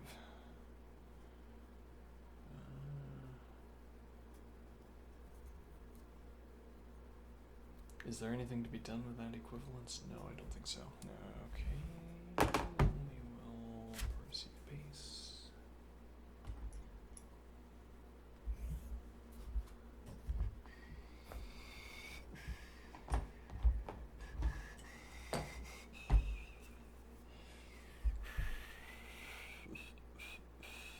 That was 277.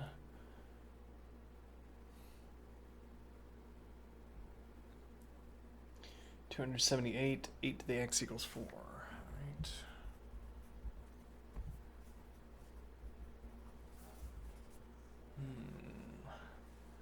Log base 8 of 8 to the x brackets, but whatever, is equal to log base 8 of 4 brackets, but whatever. We'll have colon x is equal to log base 8 of 4, which has no further simplification.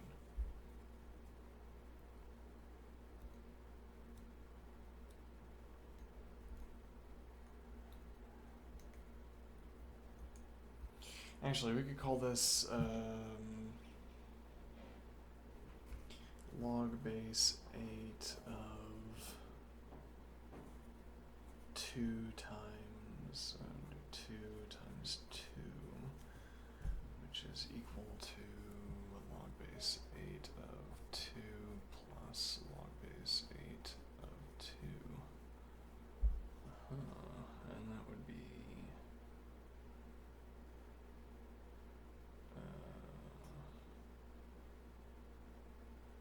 1/3, 248. Interesting.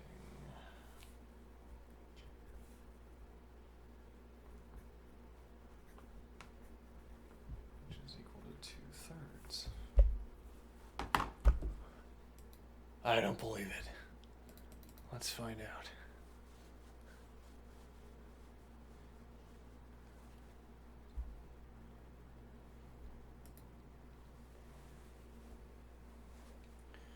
Log 8 2 plus log 8 2.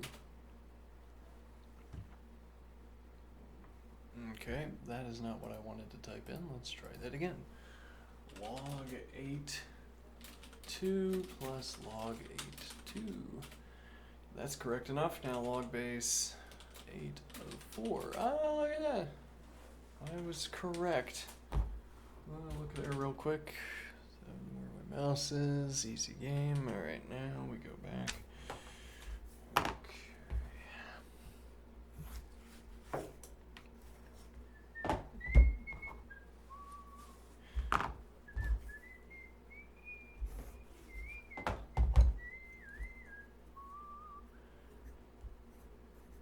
279. Oh, hello, Atom Fighter. What book am I studying today? Oh, you're gone.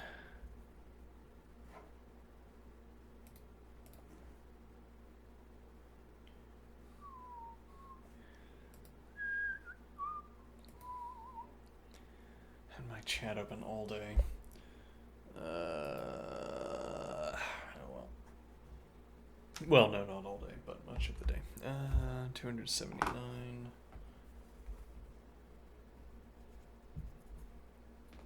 I was attentively checking. Well, not attentively by the standards of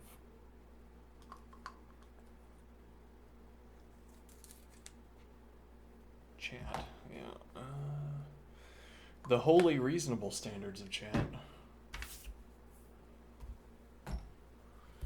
Let's see, 279.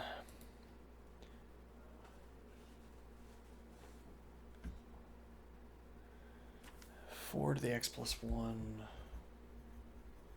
minus 32 is equal to 0. Okay. So log base 4 of 4 to the x plus 1 is equal to log base 4 of 32. Alright, colon, and then we're going to get x plus 1 is equal to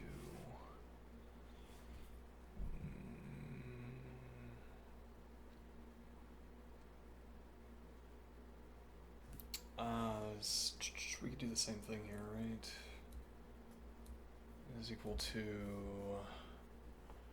log base 4 of 2 plus log base 4 of 16. Okay.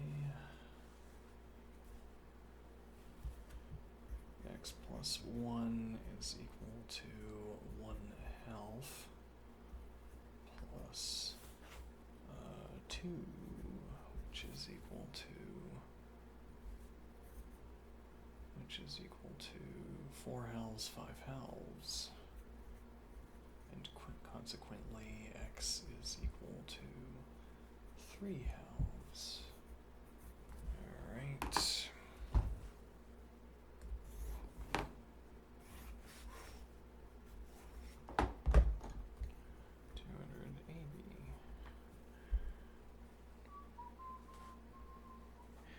Three to the x divided by 14 equals 1/10. Does it though?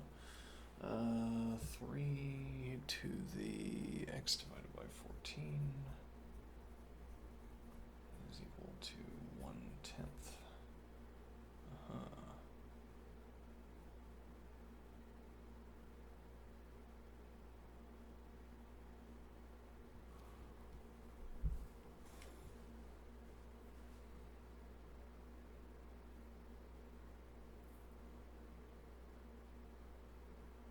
Okay, so we will have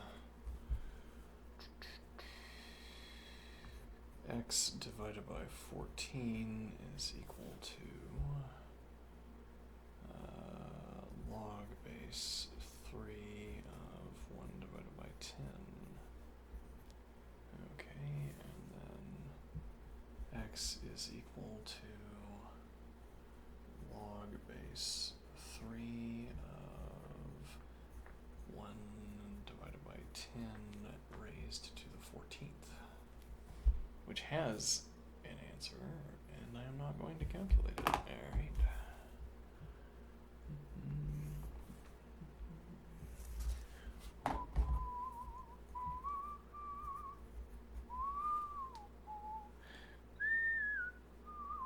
10 to the x equals 7.21. X is equal to log base 10 of 7.21, which is meaningless gibberish. Does this I imagine this calculates to something. Let's see. Nope. Apparently not. Yeah, weird. Okay. Let's see. 282. 4 times 2 to the 3x minus 20 is equal to 0.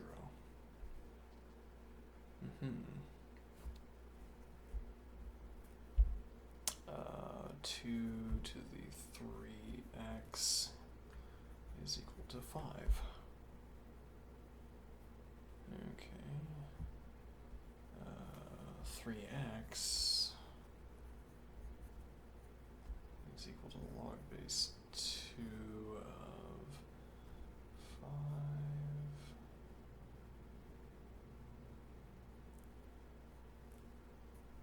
5 x is equal to log base 2 of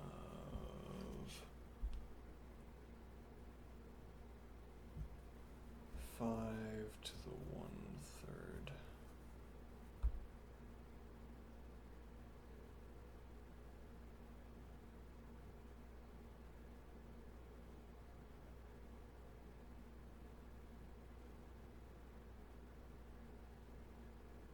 Okay, sure.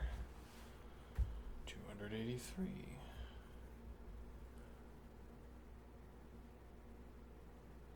Seven to the 3x minus 2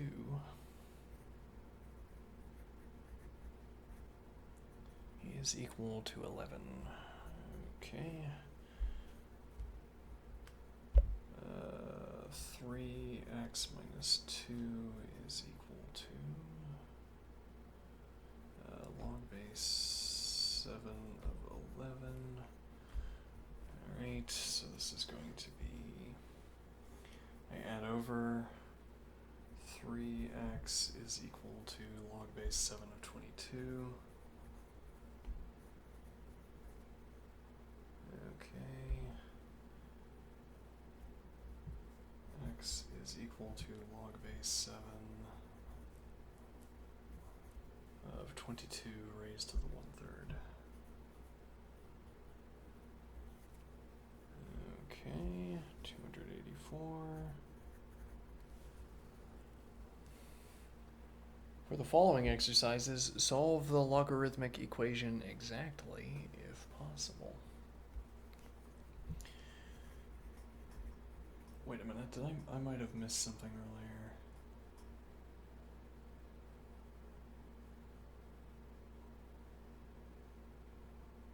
Oh no.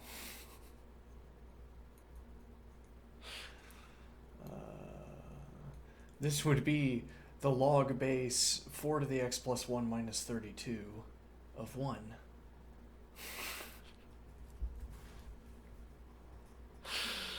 Yeah, alright, log base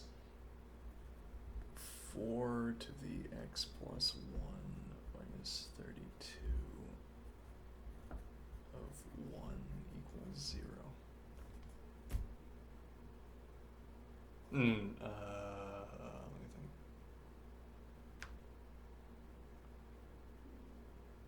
Yes. No, wait, hold on. There's something we're missing here.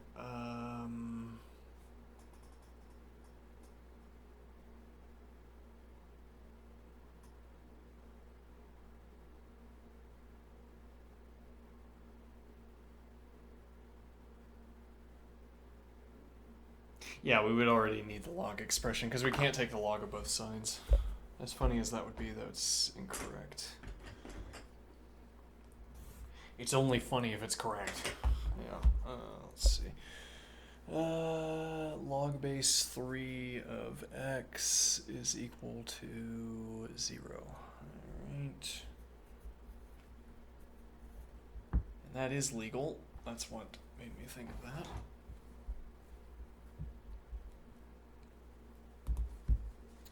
So, x is equal to 1, because this is the same expression as saying 3 to the 0 is equal to x. Okay, 285. Log base 5 of x equals negative 2. Log base 5 of x equals negative 2. Alright, colon, and then we say x equals 5 to the negative 2, which is equal to 1 divided by 25. Okay, 286. I think keeping the count really makes you feel like you're getting more done. 286 log base 4 of x plus 5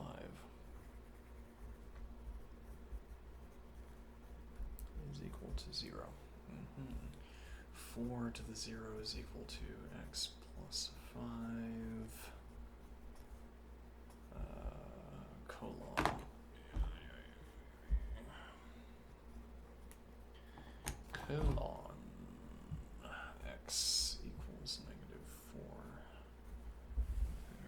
that's gonna get... Never mind.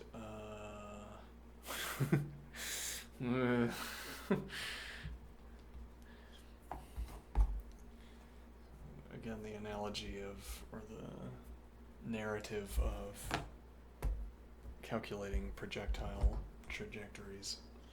That's gonna get something hit that shouldn't get hit. Yeah, let's see, 287. Log base 10 of 2x minus 7 is equal to 0. That is 10 to the 0 is equal to 2x minus 7. X is equal to 8 divided by 2, which is 4. Okay, 288. Uh-oh, what if I need 2 lines for this? Natural log of root x plus 3. Natural log of x plus 3 to the 1/2 is equal to 2. E squared is equal to x plus 3 to the 1/2. Okay. I multiply both sides by root x plus 3. No, I square both sides. Yeah. Is this a relevant case for the old, giving him the old plus minus?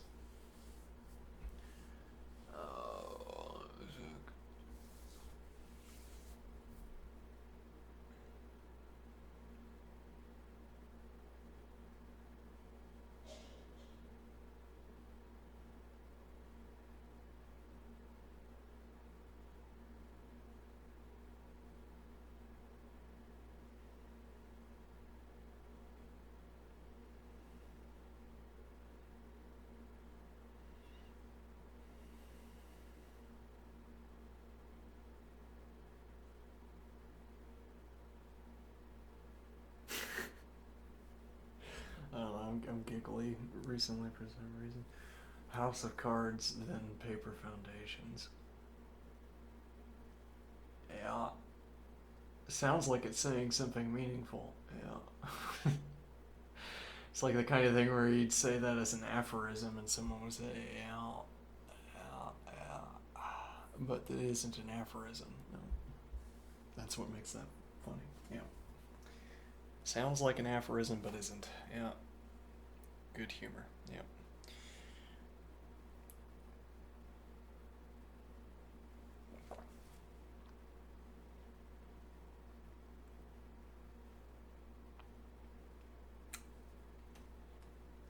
By my standards, yes, good humor.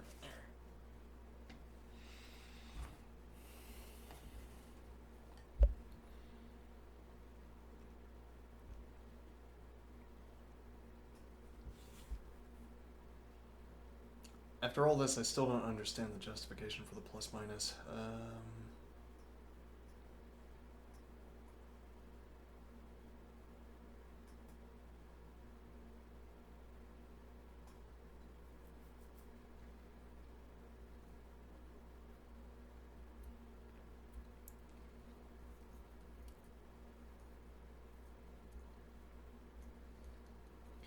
So we square both sides, and this could have been negative. It could have been negative e squared.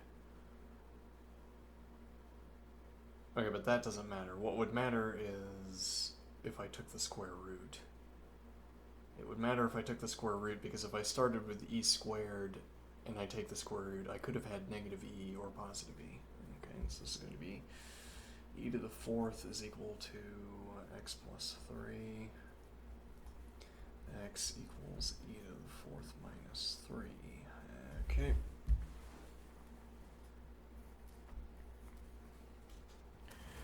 $289.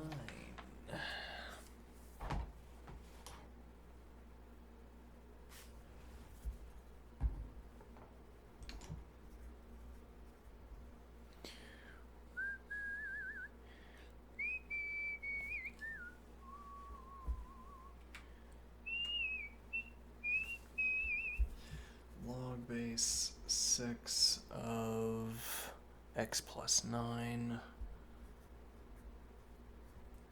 is equal to log base 6 of x. Nope. Log base 6 of x plus 9 plus log base 6 of x.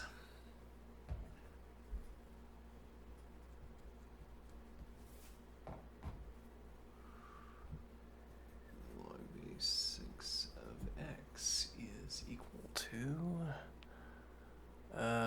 2. Okay. Now what is the idea? I'm not so sure.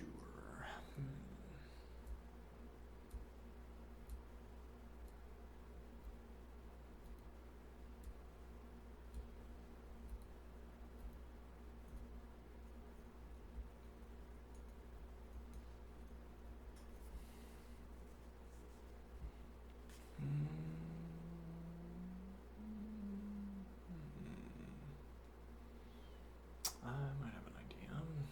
Okay. So this will be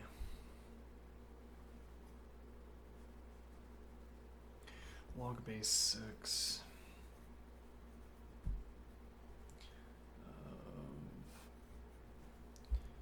of x squared plus 9x divided by 2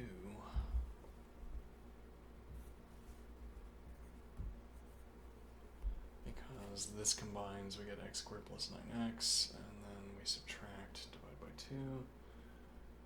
Okay.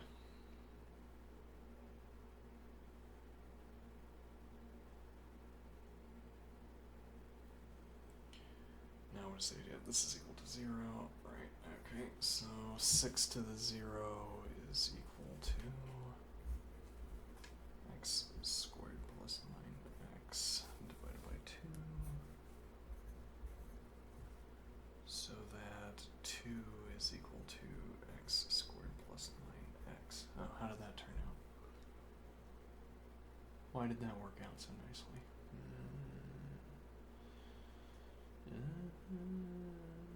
Should it have?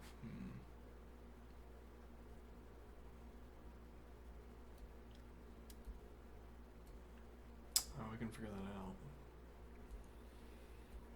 Yeah, let's see. So, but this doesn't factor, right? Surely not. No, that's factor. Okay, so if I do negative 9 plus or minus the square root of b squared, which would be 81 minus 4 times 1 times negative 2 divided by 2. This would be 81 plus 8 is 89. Negative 9 plus or minus root 89. Divided by 2. I'm a little bit suspicious of that one. Let's go to the calculator that I closed, believing myself done with it. Oh, never mind, there it is. Oops. Alright, now, so if I have log base 6 of x plus 9 plus log base 6 of x minus 2. What is that value, would we say? 3, 0. Yeah, that's not what we're looking for. No. Did I copy it down correctly? Maybe I didn't.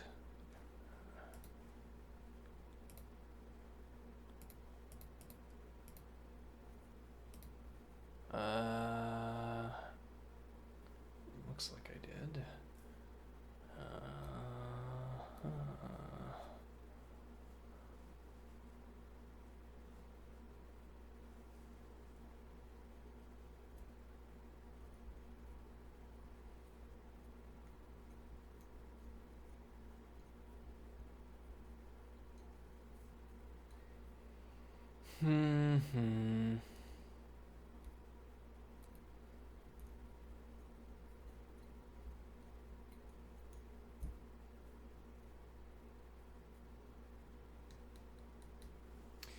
let's take this step by step so I can at least demonstrate that. I shouldn't have done that. Oh, whatever. Demonstrate that we have. Alright, so log base 6 of x plus 9 plus log base 6 of x is equal to log base 6 of x plus 9. Alright, and then we say minus 2.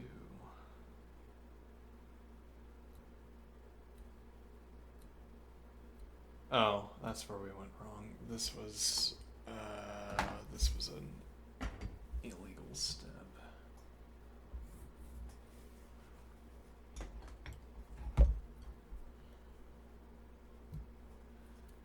Okay.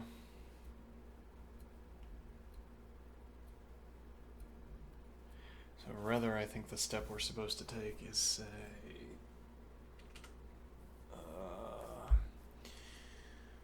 6 raised to the log base 6 of x squared plus 9x is equal to 2. 6 raised to the 2. Okay, and then I will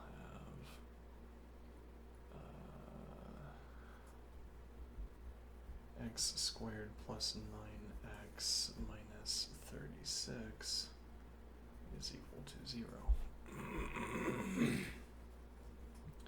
Of course.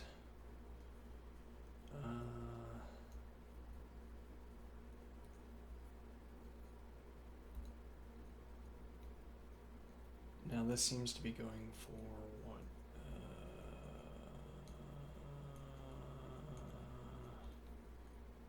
12 and 3, right? Yeah, negative 3 and positive 12. Okay, so we're going to say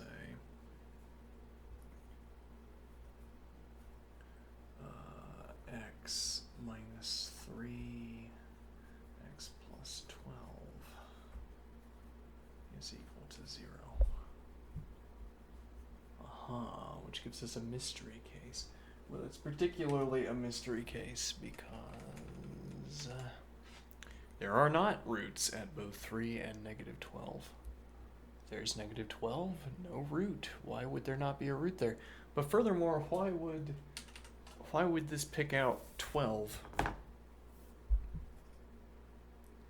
What do I mean? It's some kind of disturbing or some kind of some kind of disturbance that to my tranquil spirit, my tranquil disposition towards math, that this is a root and this is not. Okay, why is this not a root? Well, there's a reason. Yes. What is the reason that this is not a root?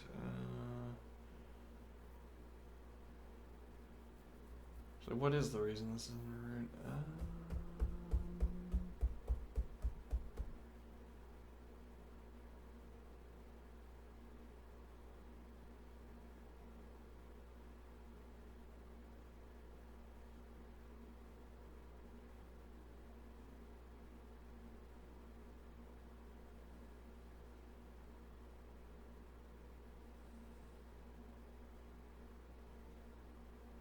Well, and yes, this is a root.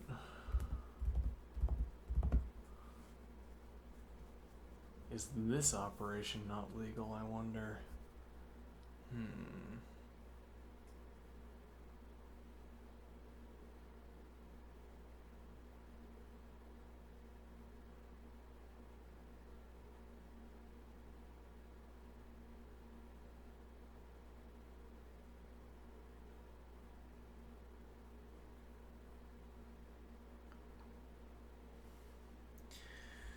6 to the log base 6 of x squared plus 9x.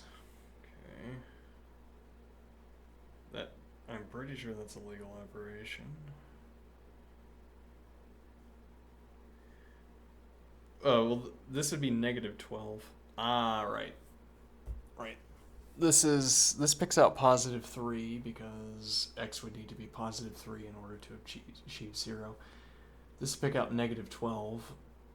Okay, now it might still disturb us that we get illegal roots, but the reason that is illegal is that you can't input negative 12 in here because this would be the log base 6 of negative 3, and this would be the log base 6 of negative 12, both of which are illegal. That can probably be written over here.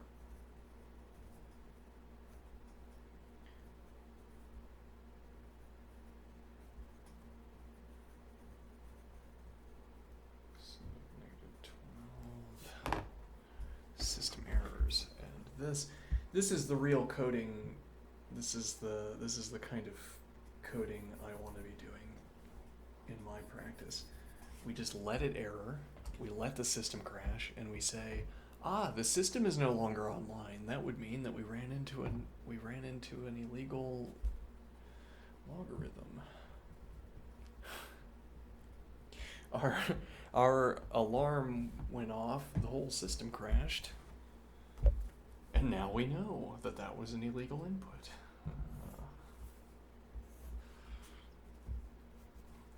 I want corrupted memory every time my code churns through an unexpected value. I want my memory to go completely corrupted.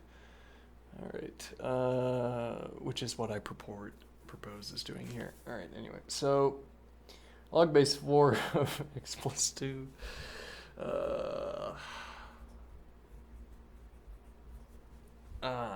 Minus log base 4 of x minus 1 is equal to 0. Okay.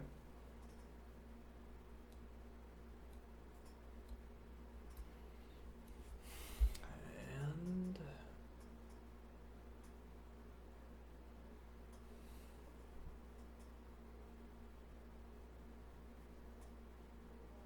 yeah, the shortcut routing here would be to raise everything to the 4.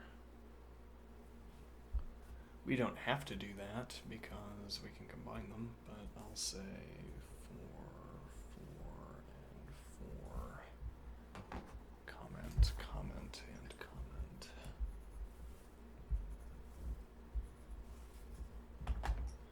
Okay, but otherwise we can say log base 4 of x plus 2 divided by x minus 1.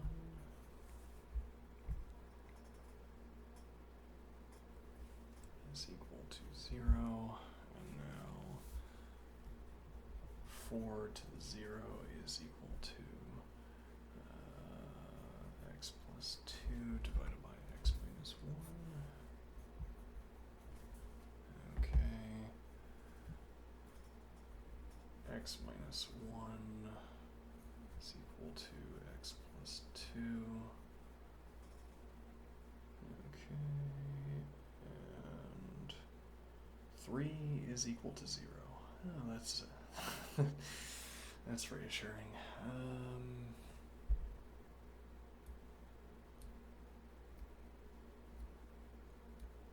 Yes, that would be illegal, wouldn't it?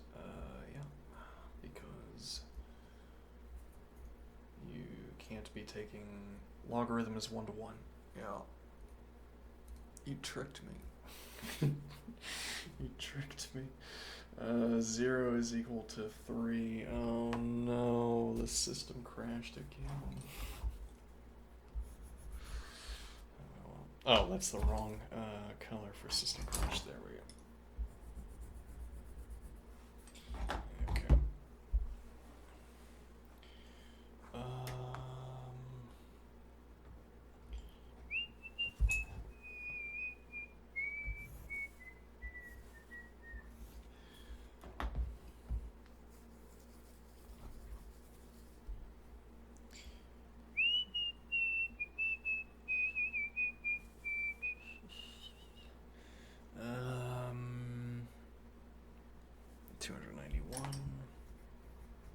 Right, so the point here is that we have, let's go with a comment here, red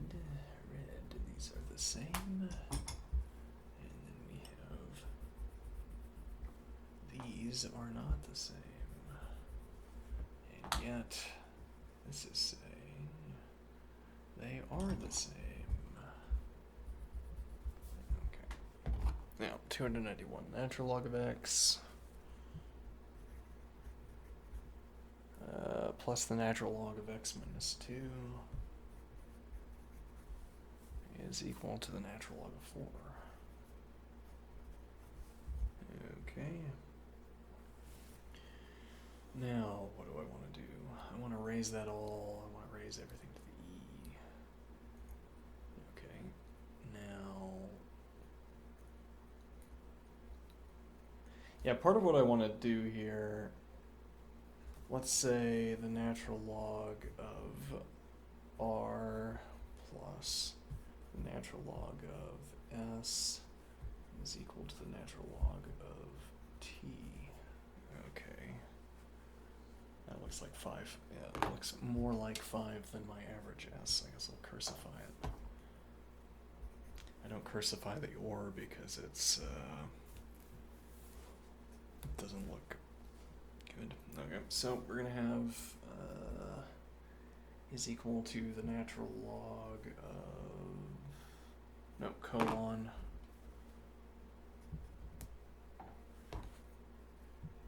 the natural log of r s, so r times s divided by t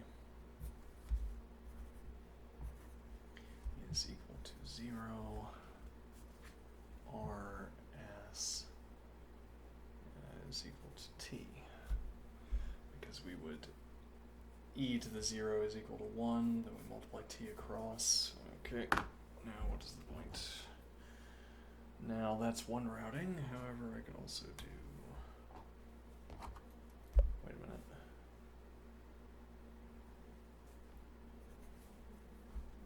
minute. This does not behave the way I expected. No, indeed, it does not. Why, though, does it not behave how I expected? I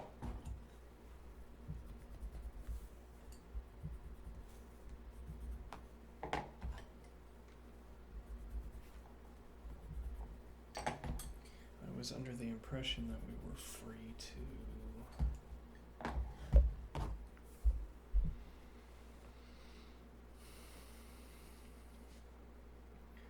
I was under the impression that we were free to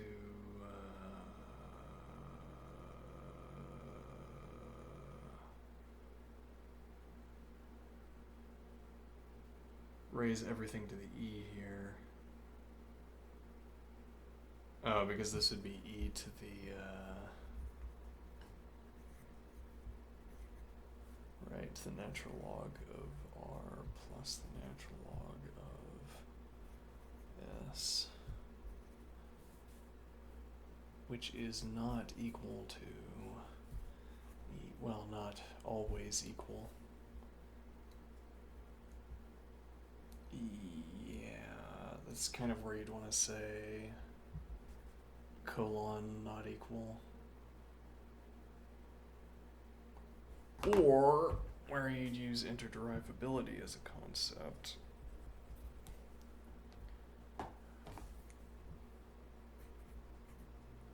Yeah, not. Okay. Didn't we already do something with...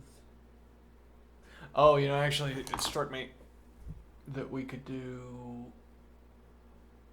I was reading about higher order logic in the Philosophy of Mathematics and Logic handbook. And something struck me. This is scratch. Yeah, so we could do...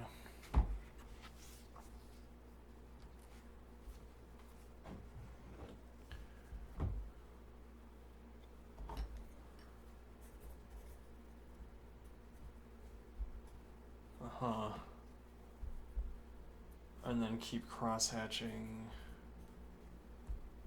for something else. Yeah, though I'm quite fond of the single crosshatch. Well, so the idea would be, yeah, we'd want to use this for something offbeat, like, well, the what's currently the, well, yeah, we could use this for what's currently double crosshatch. I think was the idea, where what is currently double crosshatch says interderivable, rather typographically replaceable even if not interderivable, which has some resonance with equality. Single crosshatch means interderivable. The idea is that we would free up double crosshatch for saying,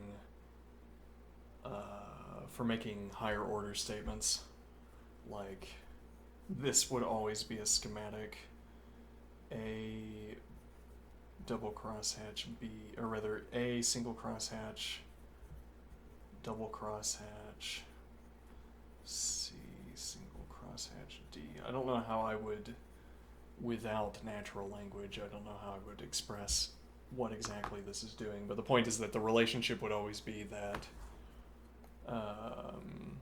you could add one. Okay.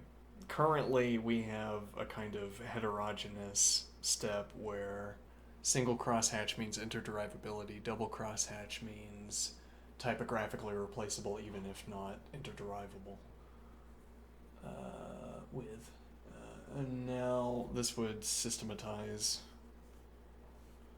Yeah, though that also means that we'd have to go back and retroactively redefine.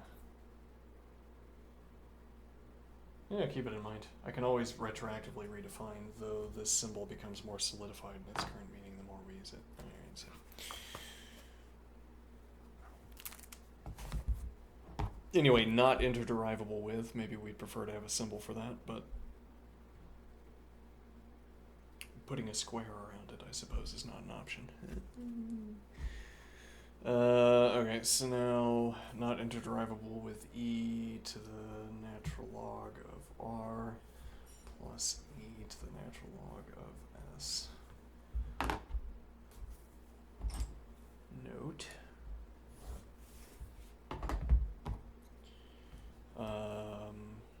And then this would just combine, so this would end up being e to the natural log of rs is equal to e to the natural log of t, from which we get that rs is equal to t.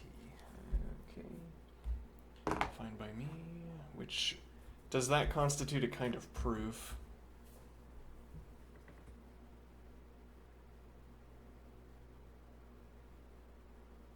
Well, you wouldn't want to call it a proof. You'd want to save this as a pattern of calculation, as a shortcut. Is a proof a pattern of calculation that we save as a shortcut?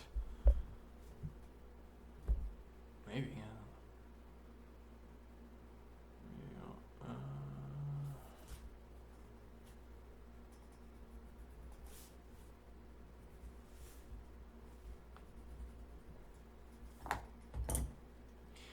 Yeah, it's like, notice how we could have chosen, and how R and S could be variables for any non-illegal expressions.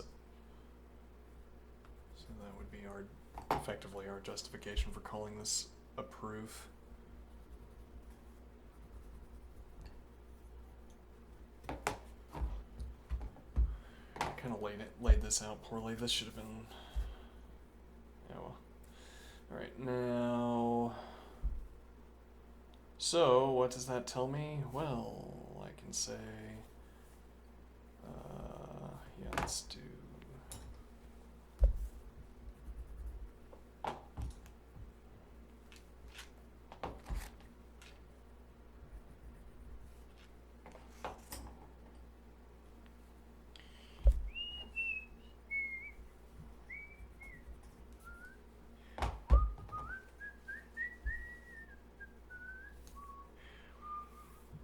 So x squared, x times x minus 2 is equal to 4. Okay.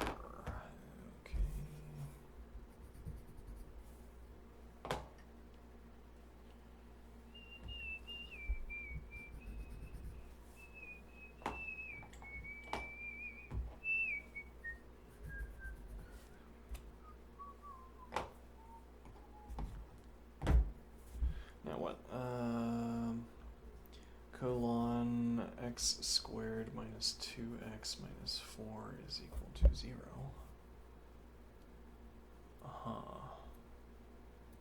And that would be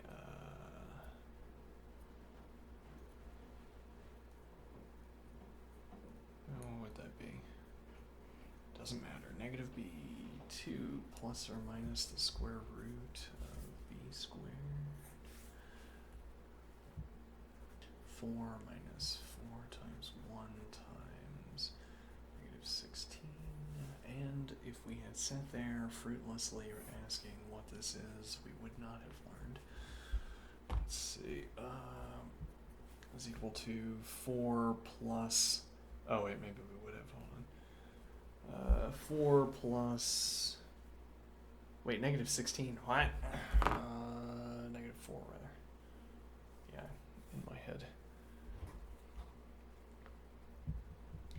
Calculated the 4 times 4.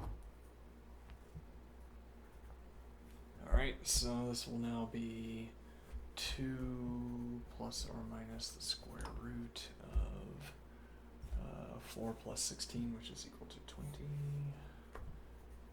divided by 2. I divide anything out of this? 4. Yes, we can, which will give us root 5.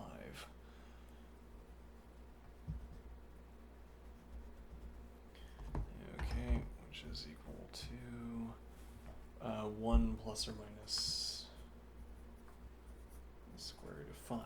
Alright. And now we have to do some legality checking. And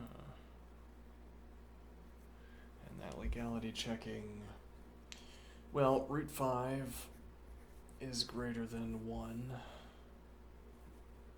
Okay. And well, root 5 is greater than 1, which we, with the field axioms, through the field axioms, we can derive then that 1 minus root 5 is less than 0. Okay. And that would mean, so natural log of 1 minus the square root of 5 would be a system error. The whole thing would be a system error, yes, okay. Now, whereas for all x and for all y, x is greater than 0 and y is greater than 0, we're headed for,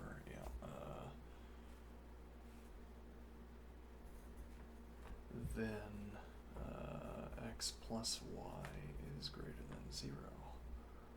Also the field axioms. Why don't we use those more often? Yeah, it's just an exercise in pedantry, whereas set theory is illuminating and paradisical. Okay.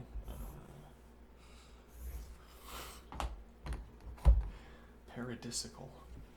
Yeah. Am I on the right camera, by the way? Yes. Okay.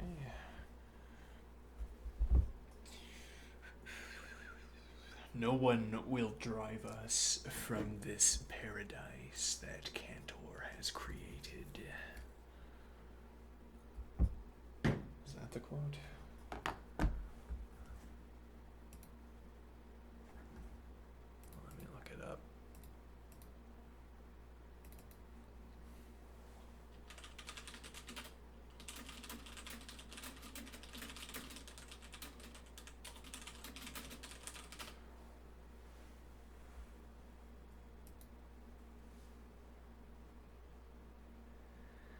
From the paradise that Cantor created for us, no one shall be able to expel us.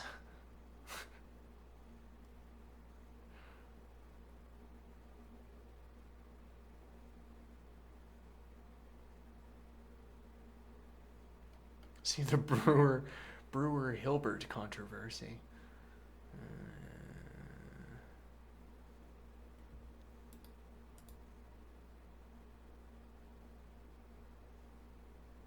Actually, that looks like an interesting book. Labyrinth of Thought, A History of Set Theory and Its Role in Modern Mathematics.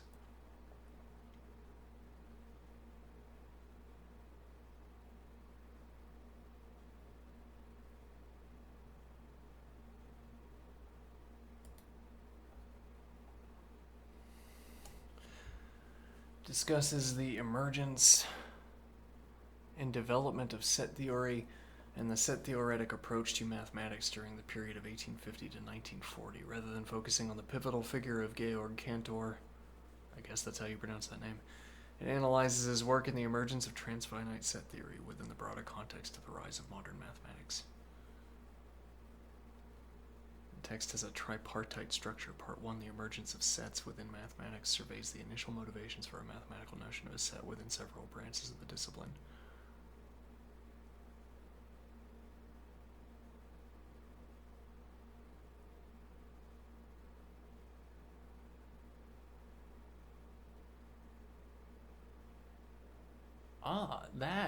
That could be bedtime reading. That could be.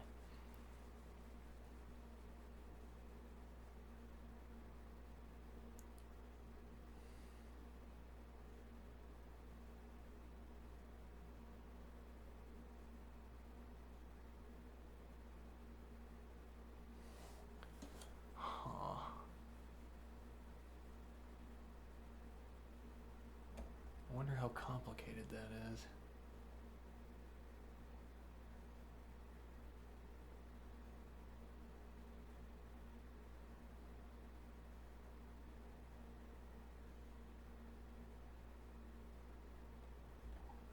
Actually, this kind of looks like an AMS book. Is that the case?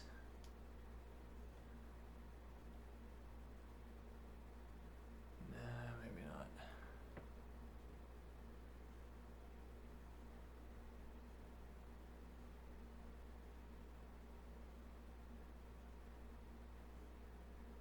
I got a little bit distracted.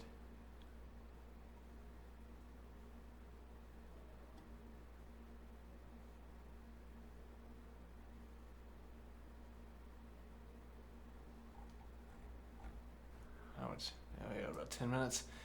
All right, I'll look at this. I'll look at this later. All right, next problem. All right.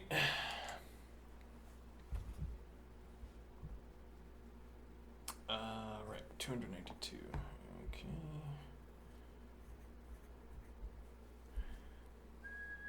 For the following exercises, use the change of base formula and either base 10 or base e to evaluate the given expressions.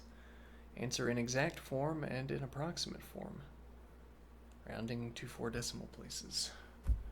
Log base 5 of 47. Okay, I'm not going to use a calculator, or maybe I will, but I might adopt the attitude such that I will not use a calculator. Let's see, this is equal to...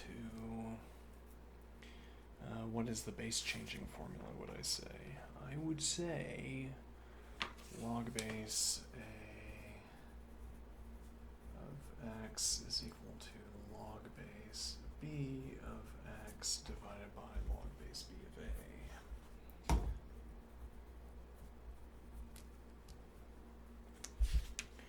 A. Okay, now what am I going to do? I'm going to say log base B of x, so log base 10 of 47 divided by log base 10 of 5. Yeah, that's kind of a cryptic requirement, right? What do I mean?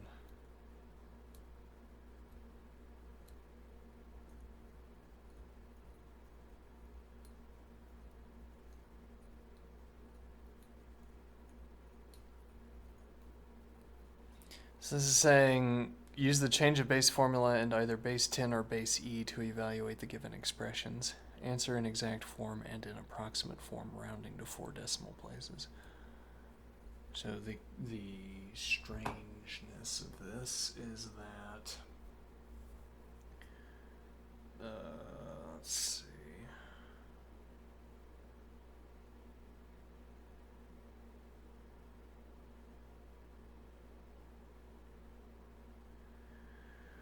Well, this doesn't produce any useful value.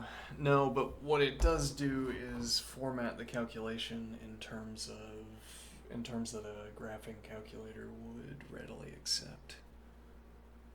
Where you have the natural log and log base 10 by default, you otherwise can't do it, or you'd have to have some special button. Yeah, that's true. Okay, so this is log base 10 of 47 to the 1/5. Let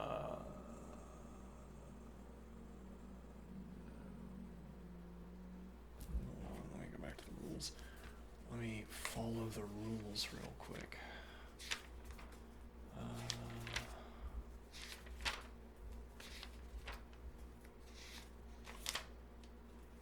Where did my rules go? Oh, there we go.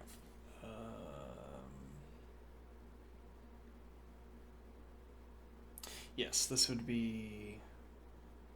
This actually be the power rule, right?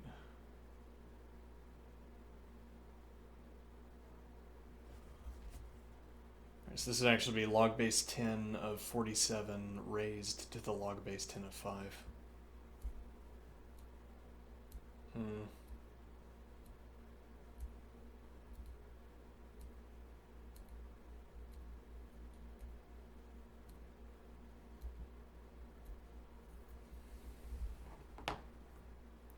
Let me confirm that real quick.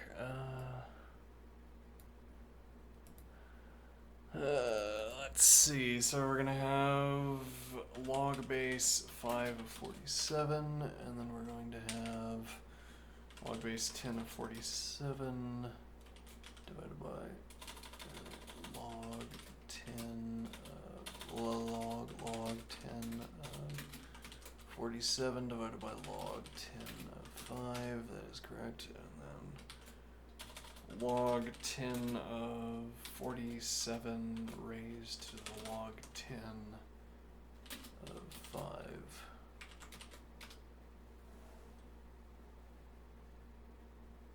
Why not, though? Oh, well, no, it would be 1 over log base 10 of 5.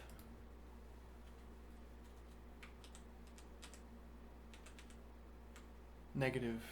No, hold on. Oh. My fingers on the wrong buttons. Negative.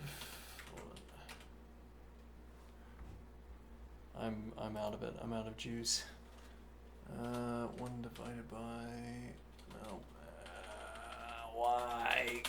GeoGebra, what are you doing? To the 1 divided by log base 10 of 5. There we go. Yeah, okay. Equals 2.3922.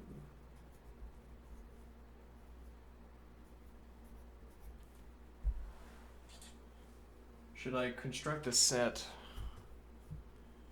I declare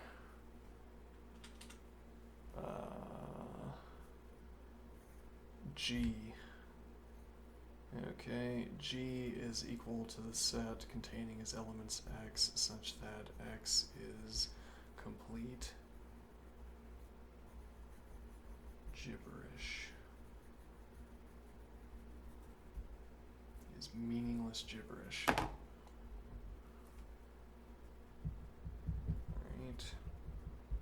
Could maybe come up with a better. Yeah, I probably have to erase the word gibberish here.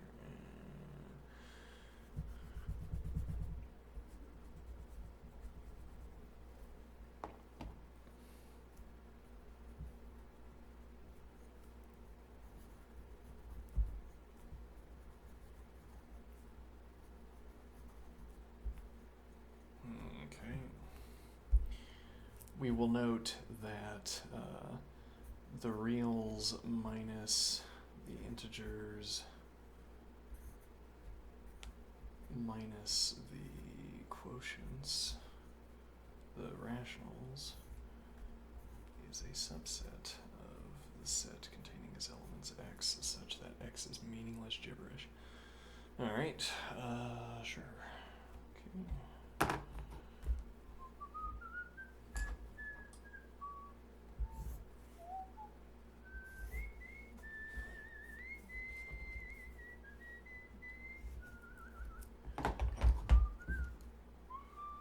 Alright, we have about 2 minutes. I'm gonna call it. Have a good one.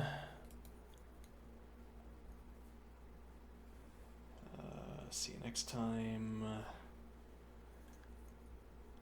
Good luck. Sleep well.